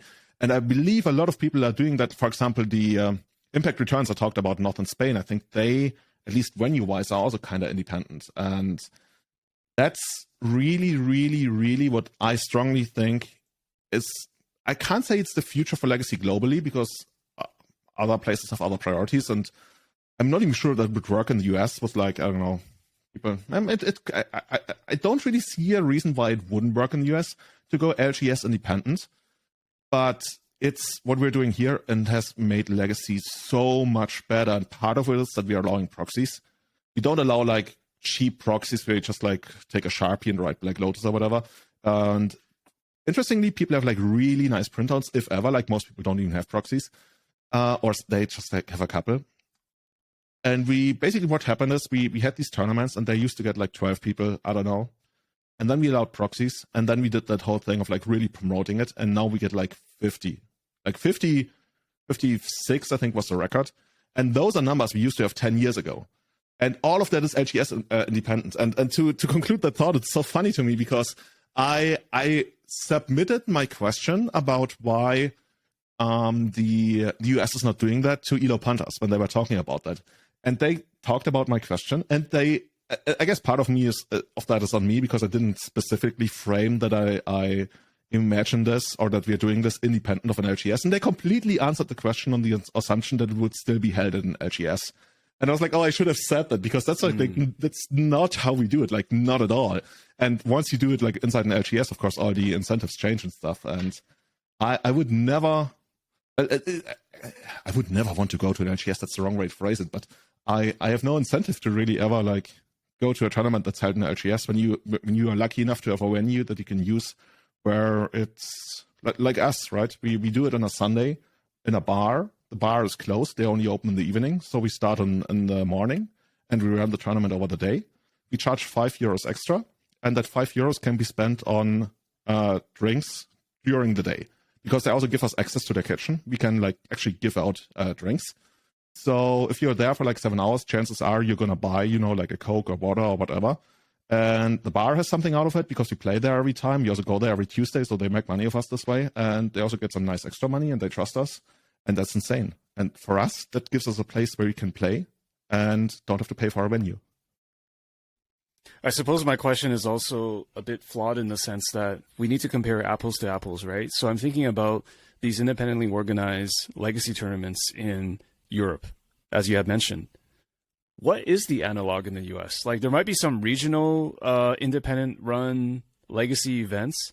Maybe a better comparison is like a European PTQ versus a DreamHack in the US, which is a PTQ or a similar type of tournament, right? I guess in the US, there really isn't something on the level of the Four Seasons or some of what you have described. Is that right? Because I mean, I'm also not from the US, but it's like I feel like there's much smaller regional players that are doing legacy events, and maybe that's just the nature of the beast, is that there isn't as much interest or people willing to work pro bono to make that happen. So maybe it does come down to incentives and the structure. I don't know. So quick shout outs to, I believe the Buffalo Chicken Dip actually also does it like we do. So shout outs to them. Shout out to them, but my understanding is they were struggling to even fire the event, right? Oh, isn't that bad? Yeah, like they were struggling to get people until the end. There was also a big one by the Legacy Pit. Shout out to the Legacy Pit, but they also said I can't remember who it was. Was it Buffalo or was it Legacy Pit? They said they might not do one again because it just wasn't profitable. It didn't meet their expectations, or I don't know what it was, but it seems like those are the biggest ones. But even then, it seems like a little bit rocky. So is it just the fact that European organizers are willing to do it just for the love of the game, and they're just like willing to take a hit, or I don't know what it is. It might certainly be like a cultural and political thing. For example, in the Four Seasons thing, from what I understand, because I asked, like, this is a huge space, and while we were there was also like a huge change. You can't imagine that. I want to say there were like 400 people playing a bingo championship. There were literally 400, mostly old people, sitting there in an entire room playing a bingo championship. And then there was, in the bar room, there were like, I want to say like 50 people, old men, playing like card games, like old card games. And at some point I asked one of the Italian guys, like, what is this place? This is like a youth center for like old people or stuff. And I guess legacy players count as old people. You were describing the legacy players there for a second. Yeah. And what I was told is that these kinds of places exist. It's the same in Milan, where we had Ovino Geddon as well. That's also like basically the same kind of place. They had like chessboards all around, all kinds of stuff, like even like all kinds of games. And the way it was explained to me is this is like something that the left parties in Italy created quite a long time ago to give old people or even like poor people who don't have like much money for any kind of hobbies a place together and hang out and, play. Experience community, I guess, would be a broader thing to do. And that's of course like a left policy, right? Because in a way, the community, city, town, whatever, is basically devoting resources to improving the life of these people without getting something back directly. And I could imagine, for example, in Germany, you also don't really have that. We have that for young people, which is called like a youth center. But other than that, we don't really have that. And I guess that's part of why Legacy is so successful in Italy, because the only places I've ever been to in Italy where I played Legacy is always these places. And apparently like every medium-sized town has that. And that's so there's a kind of infrastructure there already. Yeah, there's an infrastructure, and the existence of that infrastructure is like a political, societal thing. And I don't know how it works in the US. Does the US like, you grew up in Canada, right? But do you have any insight into like whether the US has places like that? I guess it would be I feel like it's all convention centers and concert halls where they have to spend a lot of money to rent them, right? I mean, that's also why folks like Anurag Das have issues with his coverage, with costs, because like even to get internet there to do coverage, like everything costs money. It's everything is for profit. I hate to say that it isn't for profit in Europe, but I certainly feel like it has more of that vibe. Or maybe for somebody else's profit. I guess that's. In the end, anything everywhere is for somebody's profit, unless it's somebody's gain. Yeah. And that can be like net positives all around. It's not like a trade-off always, like when you exploit synergies and stuff. But yeah, I guess the US is. whenever I talk about like good things in the US, people are like, oh, but then I don't know, there's going to be vandalism, or people are going to take advantage of that, and then the poor people are going to come in and take drugs. And that brings me back to, okay, so we don't have to talk about it on this level. We need to go to like a much deeper root cause and try to fix society before we talk about, hey, what do we make better for legacy players? And I guess that brings us back to pragmatism, right? Because if we want to solve the root cause, and like, I don't know, there's things that are problematic in Europe, there's things that are problematic in the US. And if you want to solve the root cause of any of those things happening in any country, you're probably like, yeah, you're going to fail, because you're going to burn out before you even get close. So you try to come up with something. And yeah, a middle ground that I can see, and I've seen people do that in the US, at least I think Anurag even told me about that, is where you approach a space that would otherwise be closed. Like, let's say a bar. I don't know if it works like that in the US, but I guess bars are closed during the daytime. Dude, it's so complicated, because then I hear about like places in the US are like 24/7 open all the time, whereas in Europe everything is closed on a Sunday. So how would you even find a place on a Sunday? It's like, dude, it's tricky. Mm-hmm. Mm-hmm. It is.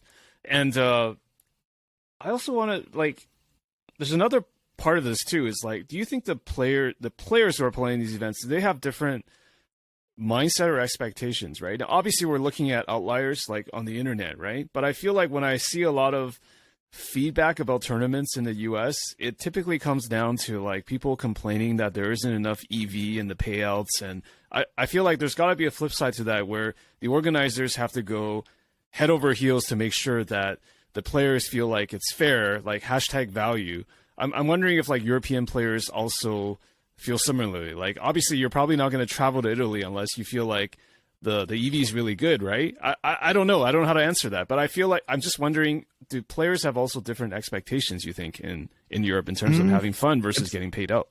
It depends. So I mentioned, right, how I used to be a lot more about EV, and I would even be like almost like a pain in the ass of people, where I would calculate the EV of like, oh, you're getting so much money from entrance and you're only paying out this percentage. And if it's lower than this percentage, like, oh, you're scamming us.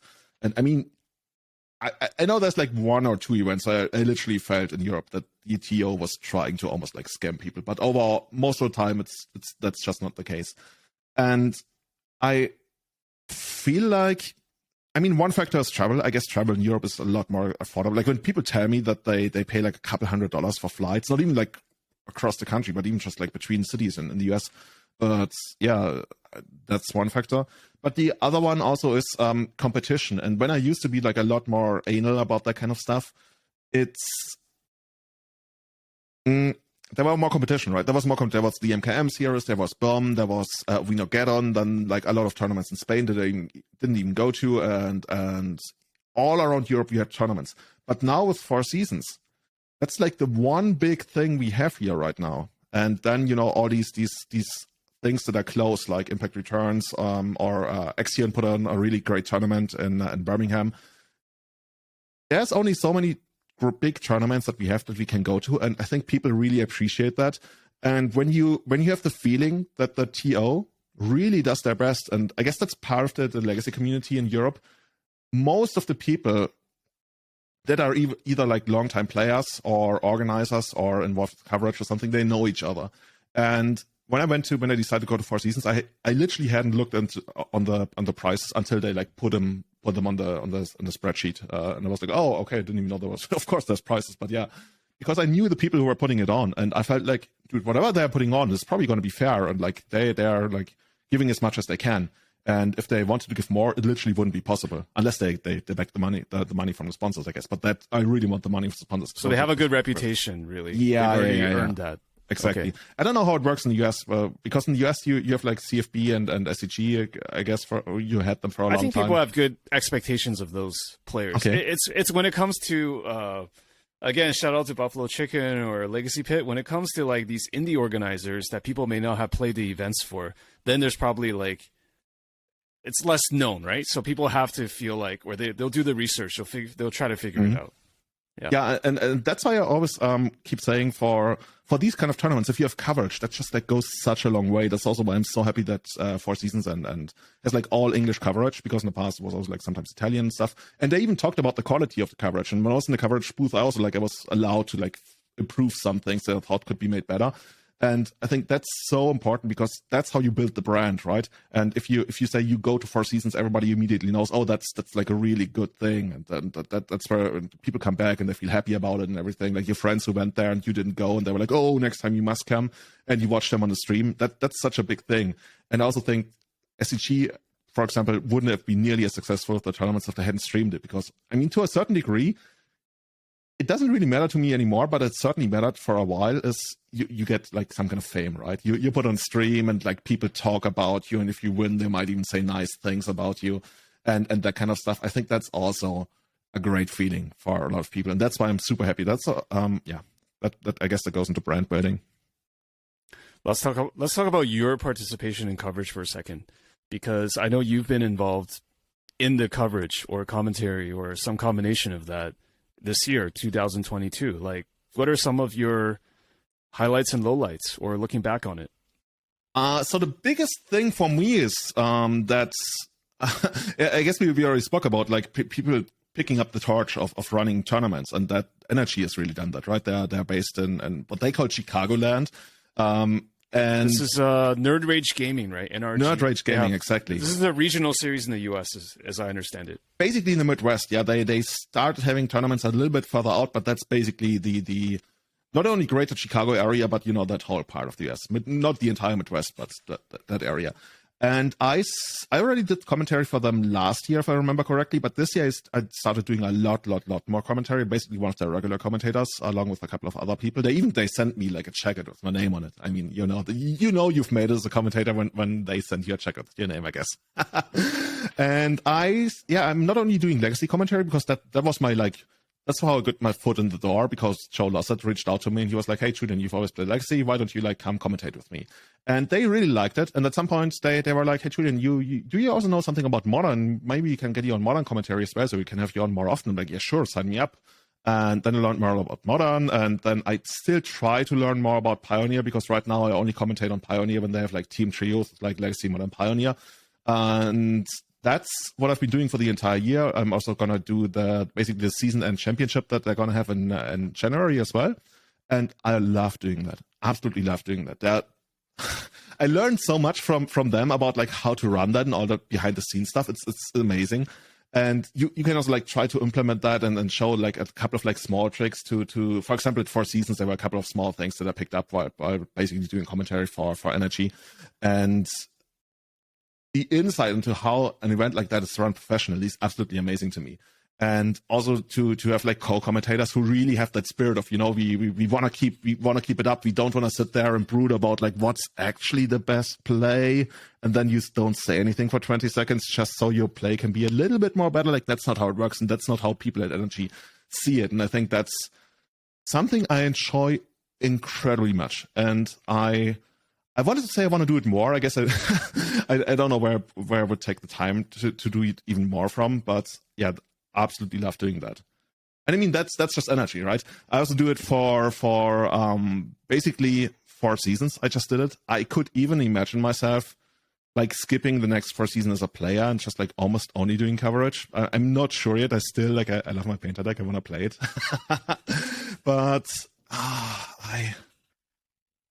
I think if I had to, I guess it goes into a completely different direction, but because I always think about what do I really enjoy in life? Because I always think about what do I want to do with my life job-wise? And I guess part of that is always figuring out what do you enjoy. And I think what I enjoy is storytelling. If I ask people, who is Julian? Callum even brought that up on the podcast, and he gave an example of that. Basically, it always comes down to he's the guy who tells stories, who's a really good storyteller, who likes telling stories. And I like doing that on coverage. And I generally like doing that in life. I want to create something, put it out for an audience to see, and then hopefully gather their positive feedback and bring joy to them and see that I brought genuine joy to them. I guess that's also why I was when I was young, I thought about, dude, I'd love to be a movie director. I'd like to either write movies, direct movies. At some point, I wanted to be a cameraman and stuff like that. That's the biggest kind of joy I can get. I honestly think that's the biggest kind of joy I can get. And that's part of that you can find in doing coverage. Whether you produce a tournament like the LPL, or you do coverage like I do for Energy, or in this case for 4 seasons, I absolutely love that. We've talked about this a little bit, just kind of the intersection of magic content and your day job or my day job, right? How do you are you thinking about making changes for 2023, or is it just the realities of being a full-time magic content creator is just too much? I absolutely have to, James. We've talked about this off stream as well, right? For many years, but especially right now, ever since COVID stopped. For those who don't know, I should preface this. The easiest way to put it is we used to be just a hotel, but by now we are what's mostly known as a tour operator, even though officially we are not, but that's the easiest way to put it. We organize, I just had 4 people climb the Kilimanjaro, like literally 4 days ago. They topped out on the Kilimanjaro. We do safaris, we do anything related to diving, whether you want to learn dive, we do kite surfing, and we happen to have a hotel in an insanely amazing location in Kenya between the Indian Ocean and a lagoon. And like on that peninsula, there you find our hotel. And I went there twice this year and went on safaris and everything. It's amazing. That's absolutely amazing. Then again, ever since COVID for the last 1.5 years, when it comes to the international business, the international office in Munich, it's really just me. And that fucking sucks. Because I used to have a colleague, and during COVID, she quit at the beginning of COVID. And then for most of the time, it wasn't that big of a deal because, COVID, everything was down. Our hotel was raided. That's a different kind of story. We fought, we got it back. And for 1.5 years, tourism has completely picked up again. And now you got to imagine it's me, 40 hours, as opposed to previously she had 30 hours. So we're literally every week we're missing 30 hours that she used to do. And we haven't hired a replacement ever since. And it's fucking hard, man. Dude, I gained like 20 kilos or something just from for like in a year, just from the extra workload. And it doesn't even stop there. Like literally, technically this week I'm on holidays. I already have like so many emails that I would need to answer. And like my boss has sent me stuff and it literally can't go on like that other than, pay is another issue. I think there's understanding in the company that my pay is too low, but I'm not sure I can actually get it to where I need it to be, especially like living in Munich. I think that's another thing that's I wouldn't mind a complete change. It's just so fucking hard to figure out what you want to do. Like it's so easy to figure out that you want to change something, but it's so hard to figure out what you want to change it into. I think there's always a danger of like trivializing someone's life for them, right? Because it's easy for me in my vantage point to look at Julian and say like, yeah, obviously you should do it. But then I'm not taking into consideration the actual realities, right? Because it's hard to make a living. And right now in this climate, like if you have a job, you probably want to hold on to it, right? Because like there's also this kind of challenge that I always find is like the grass always seems greener on the other side, but is it really, right? Is it really greener on the other side? Is it actually better? Or are you just facing another set of challenges that may not even be better than the one that you're in now? I mean, obviously you're good at what you do, but we've definitely had a lot of conversations outside of podcasting where it's like I just felt like you've just been incredibly overwhelmed by everything.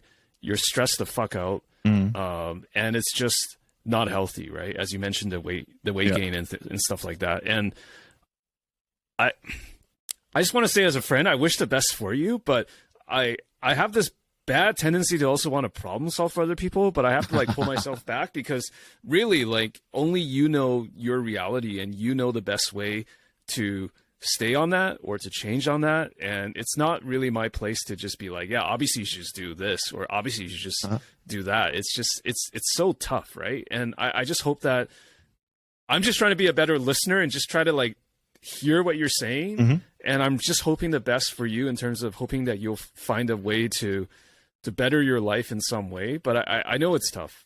Yeah. The thing is, something I really just picked up on while we're talking about it. It goes back to the issue of perfectionism. And in that area of my life, for as much, I think I found a healthy balance with regards to like magic and content creation and stuff. I feel like the next step I do, which would be like a different kind of job or maybe even moving somewhere else, it needs to be the perfect thing, right? The thing that makes me whole, that puts me into a place where like I like being here. I really love this apartment. It took so long to find a place, like finding a place in Munich. I mean, a lot of people can relate, I guess. And now I feel like, oh, if I ever make a change, it must be for the perfect thing. And that's not how it's going to work. But on the other hand, when I look back at my life, it's actually crazy. It's really crazy because the realization of that really only hit me like last couple of months. I feel like I've rarely ever actively decided the big things in my life, which you might think, wait, you're 37 years old?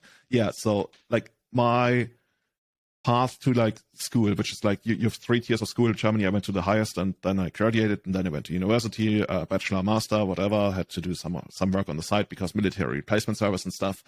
All that kind of stuff was basically decided for me because my parents were like, okay, you're going to go to that school because you do it in 4th grade. It's just like you do what your parents say. And then to me, it was clear, oh, I guess I just go to university and yeah, there was never really like a plan. And even like when I look back at like relationships, I'm not even sure if I ever had a relationship where like I actively went after a girl. It almost feels like almost every relationship I had was like her coming after me and me being like, actually, I really like her. Yeah, let's make this a thing. And in so many things, I really feel like I'm so passive in the way I live my life, except for content creation, except for magic, where I feel like, dude, I really wanted to focus on like making LPL. I really wanted to focus on doing Legacy Premier League, that is. I really want to like make everyday channel as big as a kid. There I can feel like very determined and like being, hey, this is what I do and this is what I want to optimize for. Whereas in my private life, I'm still stuck in this phase of like, oh, everything needs to be perfect. And if I make a change, it better be for the purpose. But in the end, like, yeah, I even talked to somebody who like kind of like gave me a job offer. And I was like, on one hand, I think it would be, in every way, it would be the better thing. But once again, now I'm in the position where I'm like, oh, I'm only changing because somebody else like brought this to me. And I'm like, oh, okay, whatever, let's do it. And the opposite would be, right? I go out there, I figure out what I want to do, and this is what I go after. And fuck, man, that's hard. This is going to sound like really terrible. This is going to be like the Jordan Peterson, like right-wing bullshit kind of thing. Make your bed every morning. I do that, by the way. I was not going to say make your bed every morning, but there's this total like American style discourse, which I've actually outgrown because I was really into that shit like a few years ago, to be honest. Like, oh, you know, you have to take responsibility for all your actions and like make your bed in the morning and like don't be a victim. And there's what I'm trying to say is that it's very easy to like just say like, you know, seize the day and like these stupid mantras and like, you know, live your life and productivity hacks or whatever. But I think when we get to our age, and I'm in your age group, right? It like it's so much, life is about so much more than that.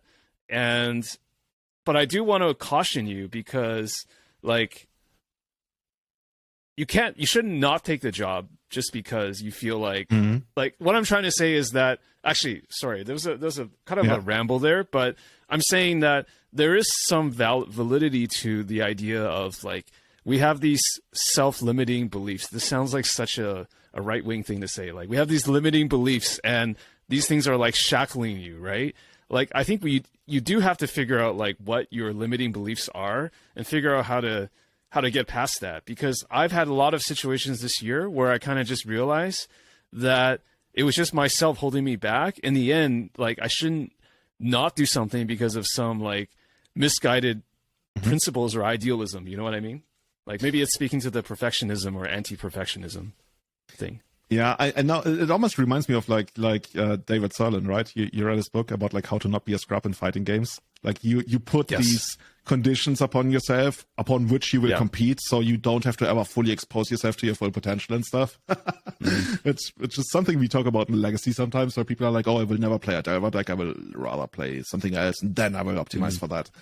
But yeah, my if I think about like the limiting stuff, the stuff that's basically limited basically my entire adult life, that's money. It's just money. It's not like I wake up in the morning and I worry about it, but there used to be, I've really only stopped worrying as much about money in the last year or two, something like that.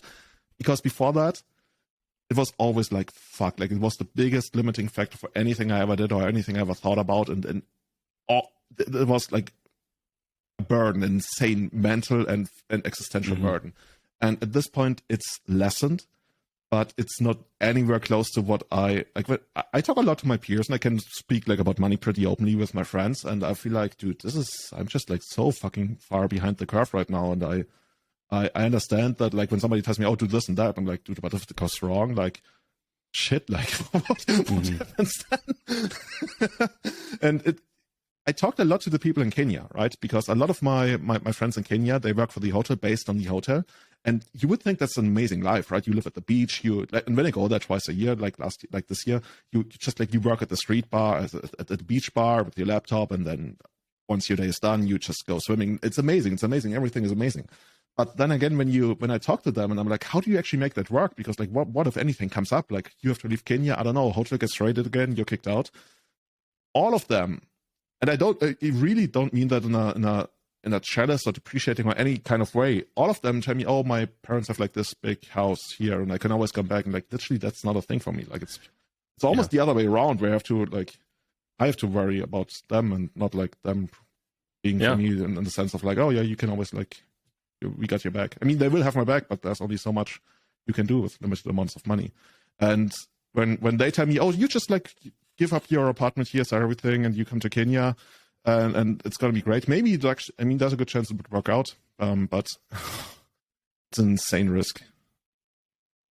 I'm right with you. I don't think I've ever talked about this on the podcast before, but I think for the last few years, I've been living under just stress in general from finances. Even now, right? I told you about, like, before the interview recording, I told you about like making some career moves based on financial considerations. Like, I honestly live every day thinking about my finances. Like, I hope people don't get the wrong idea. I'm just some sort of like rich dude that's just like doing a podcast. And I even struggle with the whole idea of doing a podcast. This is not making money. So it's like, I'm just like, I have a lot of anxiety about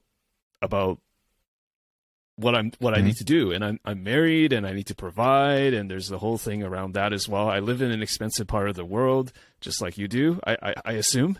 Yeah. And, you know, things cost money, and it's just like, it's, some of it is like self-created. Like, you know, for example, deciding to do a part-time EMBA, that costs money.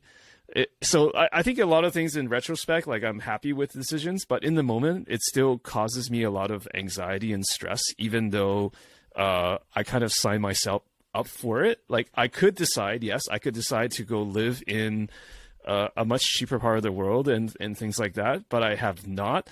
Therefore, I have to deal with the realities of being where I am now. And that's just, I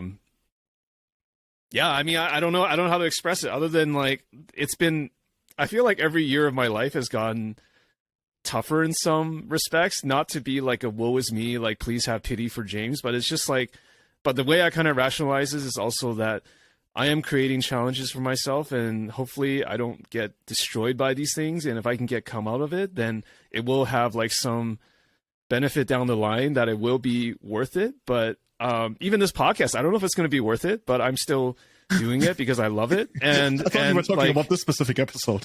Oh, no. I mean, I always love talking to you, so that's not the issue. But I just mean like general anxiety about this podcast, right? Not this episode, but God, this is the most rambly I've been in a while. I'm sorry. That's okay. It's okay. Yeah, it's just, so again, I'm not trying to problem solve for you, but I just want to let you know that, you know, I feel some of that on my own level as well. I think from my perspective, you really have to, like in general, have to figure out what you enjoy doing and then try to create like your world around that. And part of that is like working out the finances of that. And I've never been the kind of guy who was like, oh, I want to buy, I don't know, like a Porsche or like live in the fanciest. I guess I take that if I could get it, but it's not what I guess go back to like, that's not what I optimize for, right? I want to live like a lifestyle where if something happens, I'm still gonna be comfortable and I don't have to worry, and I get to like travel the world and like live in interesting places and do work that I feel fulfilled. I mean, I say that as if it was like the easiest thing in the world, right? Like, live in exciting places, feel fulfilled by my work. Like a lot of people probably like would want the same and don't get it. So it's not like I'm feeling like, oh, this is not a lot I'm asking for. I mean, it's a lot I'm asking for, but I'm feeling pretty confident to the level of almost feeling like cocky about it, that once I have figured out what I really want to do, I can really put myself onto creating that. And the limiting factor, for as much as it always has been money for me, will stop being money as once I really figure out what I want to do. And that's so hard. But like, because when the offer was made to me to permanently move to Kenya, I was like, yeah. But then you stay there for 3 weeks and you feel like you're really kind of living inside a golden cage. It's just like how it works if you live and work from a hotel. So I didn't really feel that spark of, oh, I really want to do it. So what else do I want to do? And that's based. This is join us next time when Julian has figured out what he actually wants to do, because I literally don't know right now. But I know what I'm good at. I know what I like. People always tell me that I can be people insanely excited about stuff. When I go to a trade fair, when I give like my presentations, one of the biggest fulfilling things to me is when I come down from the stage and I go to my booth and there's like literally 20 people waiting to speak to me because they want to learn more about Kenya and safari and all that kind of stuff. And I can do that for a lot of things. And of course, that would put me in a prime position for any kind of like sales and marketing position, which is the opposite of what I want to do. I want to create. I don't want to sell. I want to create. And that's the pity that I'm in right now. So you do have objections to being in a sales or marketing role, because you're kind of doing that unofficially for your role now, but you're saying that if you're doing it as your main focus, you may not be as into it. It's basically, technically, it's my main obligation in my current job, even though I do so much more. Like even like I basically. My bad. Yeah, I misunderstood. So yeah. I mean, you could easily, because I do so much more, right? I'm also like basically the product guy, because I do anything around our product and even expand it and everything and anything really. But the thing that has kept me going at this current job is that the product I'm selling is something I'm incredibly passionate about, and that's why I like doing it. And then again, I also have the competencies to like expand the scope of the product, like all the the thing that we send people to the top of Mount Kilimanjaro. That's basically just like because I wanted to do that, because I wanted to have that as a product that we sell. You basically have the power to make these things happen. You have the kind of influence or authority. So that kind of gives me a feeling of, hey, I'm creating something. You know, I'm also working on the product, and that's fulfilling to me. That if it was only really sales and marketing stuff, I think it would not be as fulfilling as it is without the aspect of like also working on the product, because that's at the core of what I love to do. If I were to dream, I would love to just like be a better video editor and do like video editing full time. I did it back in like the first video I ever edited was back in school when I edited a video about our graduation class in like 13th grade, and like I look back, and that was only a couple of minutes, I believe. And the art teacher, he even gave me access to his office, because my computer at home during those weeks was broken. And he was like, you know what? This is the key to the school. You just go into my office and then you work on back then he had like an iMac, something super old. Back then it was brand new, I guess. And I worked there for like 2 weeks or something on that video. And then was shown on the big screen on graduation with like all the parents and the whole family, like a couple hundred people in the audience. And you sit there as basically the director and the script writer and everything at the very front, and it's shown on the big screen. And then people just like start applauding. It's amazing. And fuck, dude, this is amazing. I want more of that. This is like a drug. This is the most addicting thing I've ever had in my life. Mm-hmm. I mean, you got to just figure out how to keep doing that, right? Again, I want to avoid I feel like I'm already like in the problem solving mode for other people again, but I feel like if that's something you really love, life is short. You got to figure out a way to do that part-time or in your own time, right? There's no other way to put it. Which brings me back to, I just need to earn more money, because right now it's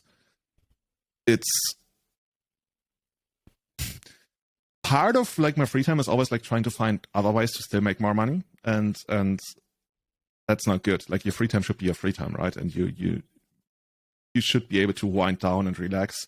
And it always goes back to like my main job not paying enough, so I'm trying to find like other hustles and stuff, and that's not healthy. And I guess that contributed to me being so unhappy about the last, especially 1.5 years. But yeah, I'm more positive about this than I was like half a year or even a year ago. And now we'll see. Yeah. I don't know, man. I'm still trying to figure it out. I always feel like I know I have the answer. I always sound like I have the answers, but I don't. I just want to make that super clear. I don't know what the fuck I'm doing, and Nobody really does, honestly. I mean, this year I had to like let go of some of my limiting beliefs, like, because I was just I asked you about that because I was also just kind of scared to do new things. Like, I think I mentioned finances being like a fear of mine because it is anxiety, it is fear. The other thing for me is just like, and I talked about this just like yesterday because I recorded a year-end retrospective for Humans of Magic, whatever, right? And I think fear of doing new stuff. I always have that. I remember this year, like, there was a big moment that involved you this year, actually. Like, you told me that my YouTube thumbnails sucked.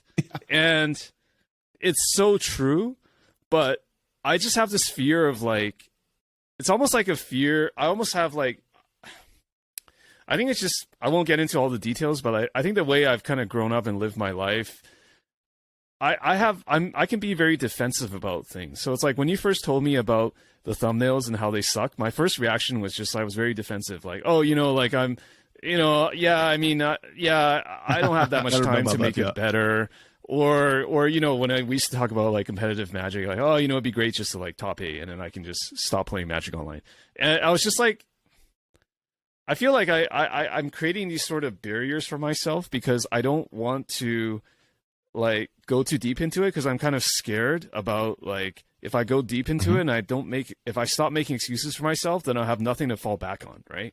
It's kind of like it's very human nature. It's very, very human, but then when you told me my thumbnails sucked, and then I started just like learning more about how to like use better fonts and like better shading or whatever the fuck it is. And my thumbnails still suck, but they're a little bit better than they used to be. I'm just saying, like, and that was a big level up moment for me this year. Like, actually, this thumbnail comment you had where we trust each other enough where you can give me real feedback. But I was not able to take the feedback initially, but then I thought about it after like a few days or weeks or whatever. And I was like, yeah, I really do suck at thumbnails. I really do need to get better because I can't keep making excuses for myself. Like, I made excuses for myself by not getting to YouTube when I should have, which is like, 5 years ago or whatever. Right.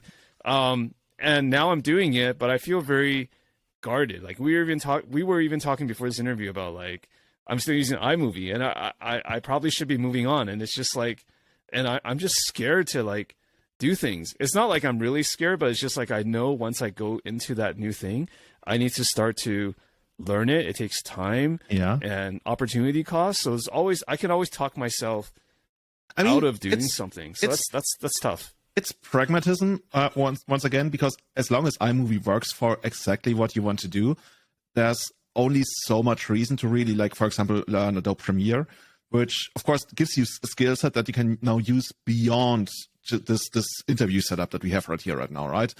But if there's some spark in you where you feel like, I want to do more, I want to be able to do more, then you have to figure out, right, is it worth the time investment? I mean, it's so obvious to anyone, I guess, is it worth the time investment? But in the end, it's the one thing that really matters because, like you said, life is not endless. Yeah, and I remember one of my first comments to you when you told me my thumbnail sucked. I was just like, Julian, that's not important because I don't even get like YouTube. I don't even get this many views on YouTube. So even if I master the thumbnail, it would only be like 20% better than more clicks than what I have right now, which is still a really small base. And maybe there's some validity to that, but I have to fight that urge because I also have this like, if I'm doing it, I might as well try to do the best in the best way possible, right? It's kind of just like a way of living life. It's kind of like, I'm already here, I'm already playing Magic, so why not try to play the best I can? It's like, I shouldn't just play Magic and just be happy to play, right? Like I also know that I'm not, that's not how my mind works. So maybe it works better for somebody else. So, I mean, when you say play Magic, it almost sounded like play the game of content creation and Magic. I mean, I think that's what you're really into, right? Yes and no. And that's also been challenging for me is like, I kind of stepped too far away from actually playing the game of Magic this year. Oh, that's exciting. That's actually super exciting to hear. I feel like I need to go back to that. Your trajectory, ever since I've known you, is like further and further and further away from like the super competitive James that you wrote his, where is it over here, Magic the Addiction. Yeah, and it's. But when you tell me that you feel like you ventured too far from playing Magic, and I feel like, oh, there's a turnaround. That's exciting. Like that, now the trend discontinues. I feel like I need to get back to actually enjoying Magic the game. Enjoying, okay. Yes, playing and enjoying it. Because I felt like I was basically the frustrated legacy player who this year moved into other formats because I like Modern and Pioneer, because I felt like there was nothing intrinsically special about Legacy's identity anymore because of the influx of new cards like from Modern Horizons and Commander sets. But what I realized recently, actually, and I think it was actually unlocked by talking to a friend about this, the problem is not with Magic. The problem is with me, right? Like, it's not Wizards. It's not the ban list. It's not these new cards. It's like, I think the reason I'm saying this is because I feel like I will have this problem eventually with any Magic format I play. It's like, if I play enough Modern, I'll feel similarly about how I'm frustrated about other things, or I'm frustrated about this format. And I think in the end, I have to actually make peace with myself.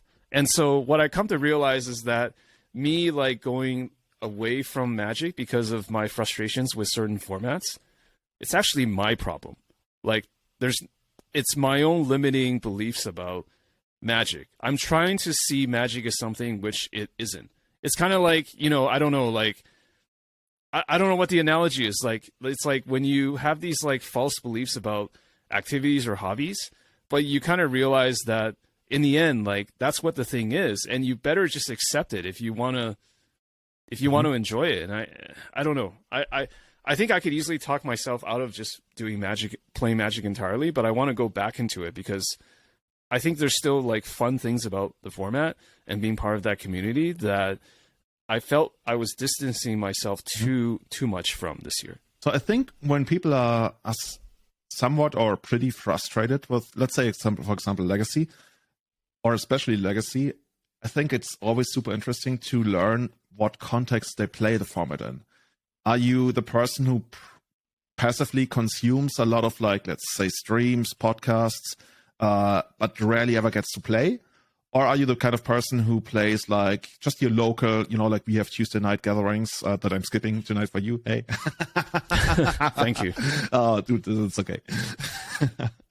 And it depends on where you come from, right? I think if you're very passive and you rarely ever get to play, I think you probably like suck up a lot of negativity because that's just like very prevalent and very easy to suck up on the internet.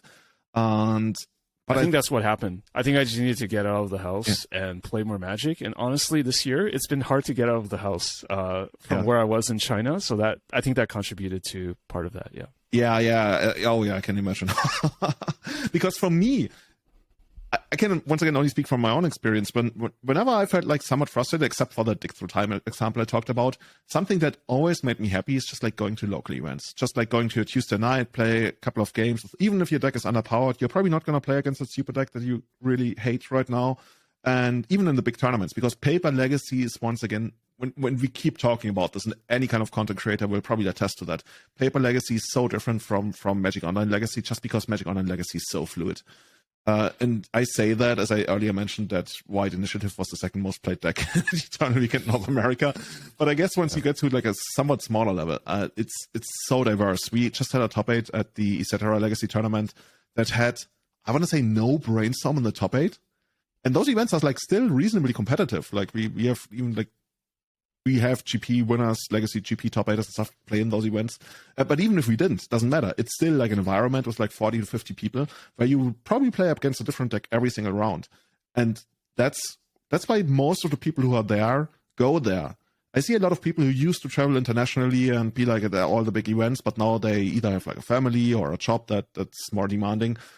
But that's still their outlet. Once a month they come to Etc. and they play 6 rounds and it's fun. And then maybe you have dinner together and then you go home.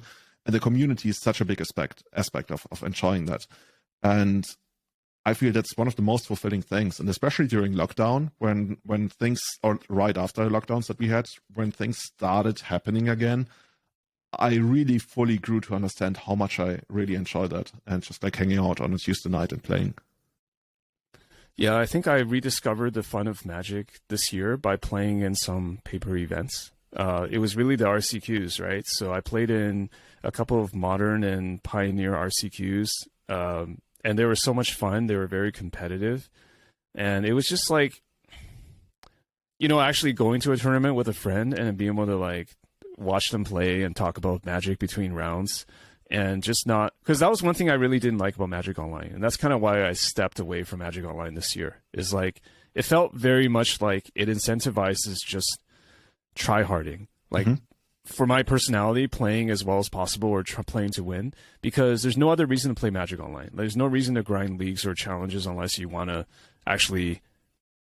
Well, I mean, for leagues, I was actually playing leagues actually to practice for RCQs, so that was a good reason to play leagues, was like to practice, right? To practice matchups. So that's like a good tool for that.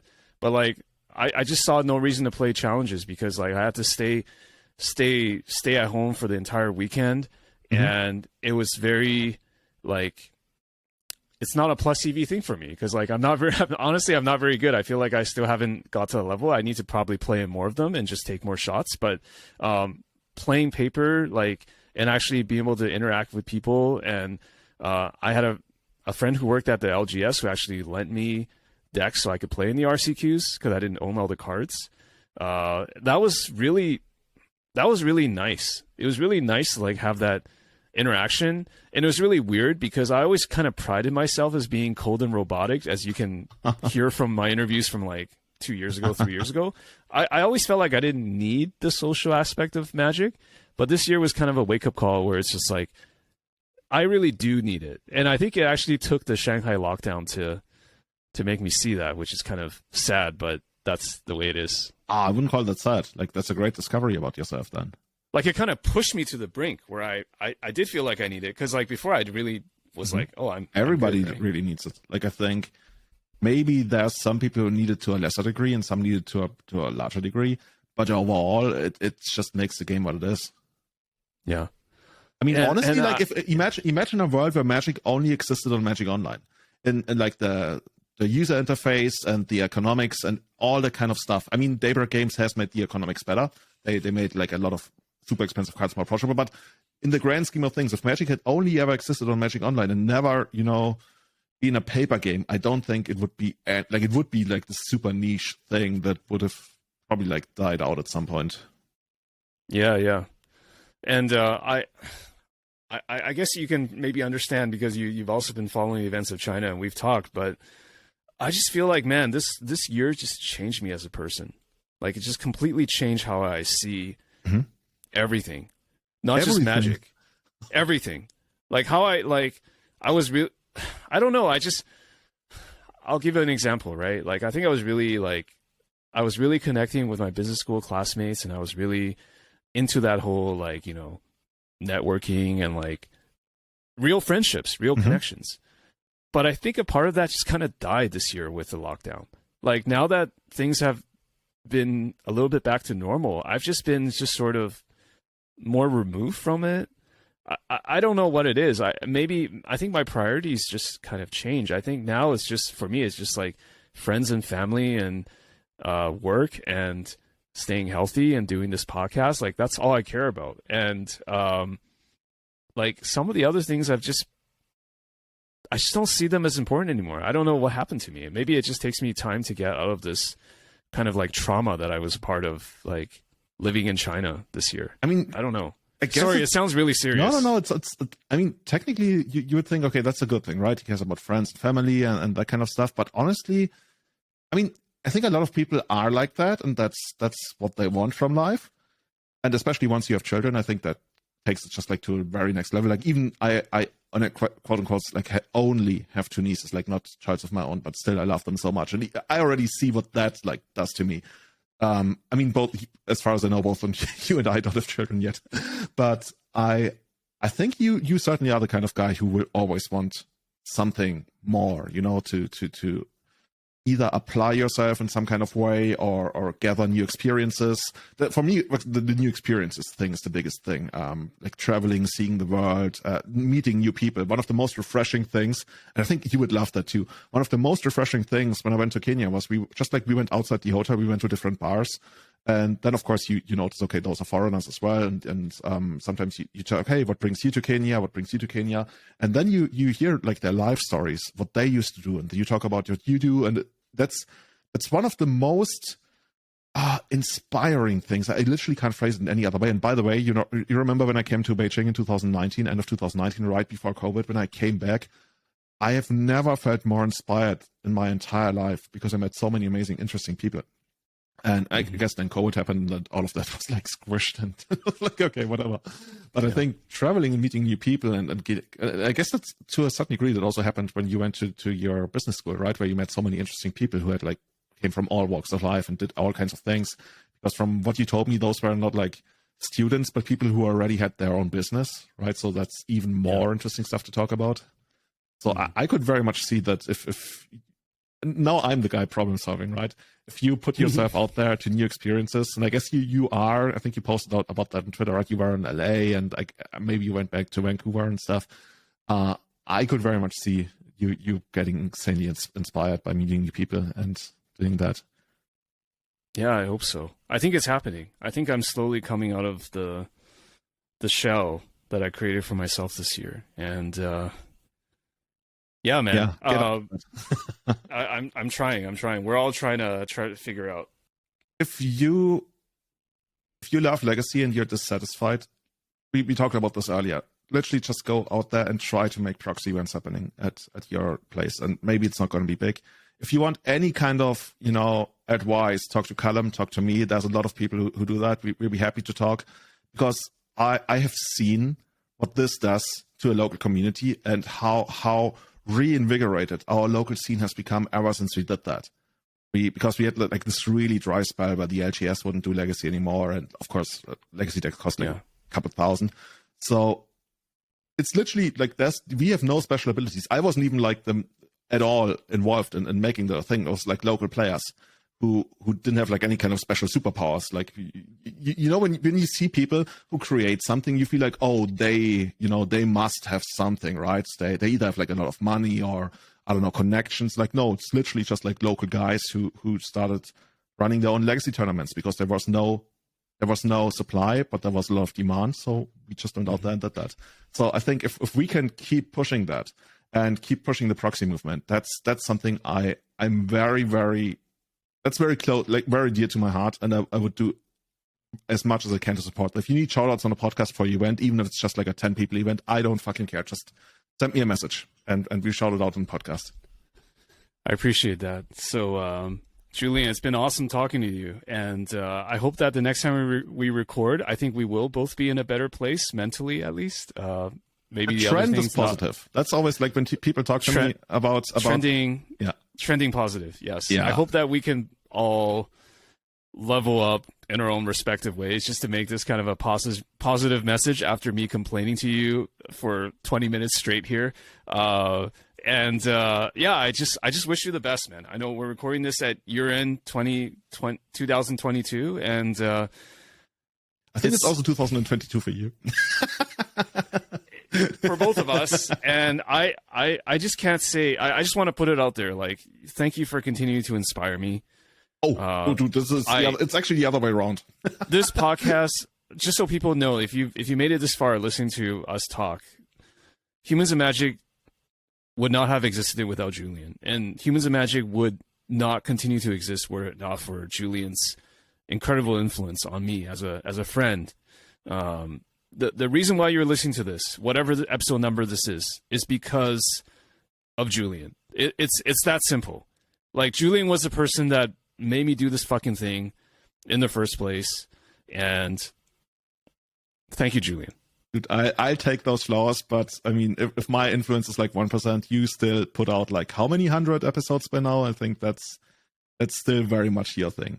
Don't give me too much credit, but I really appreciate it. You helped me start it. You deserve your flowers. Like it's more than 1%. It's more like 80% or 90% to push me into doing it in the first place. Yeah. Otherwise, we would not be here. So thank you so much, Julian, and I hope you have a good holiday. You too, James. Everybody, thank you for tuning in, and wishing you and your wife all the best, man. Thanks.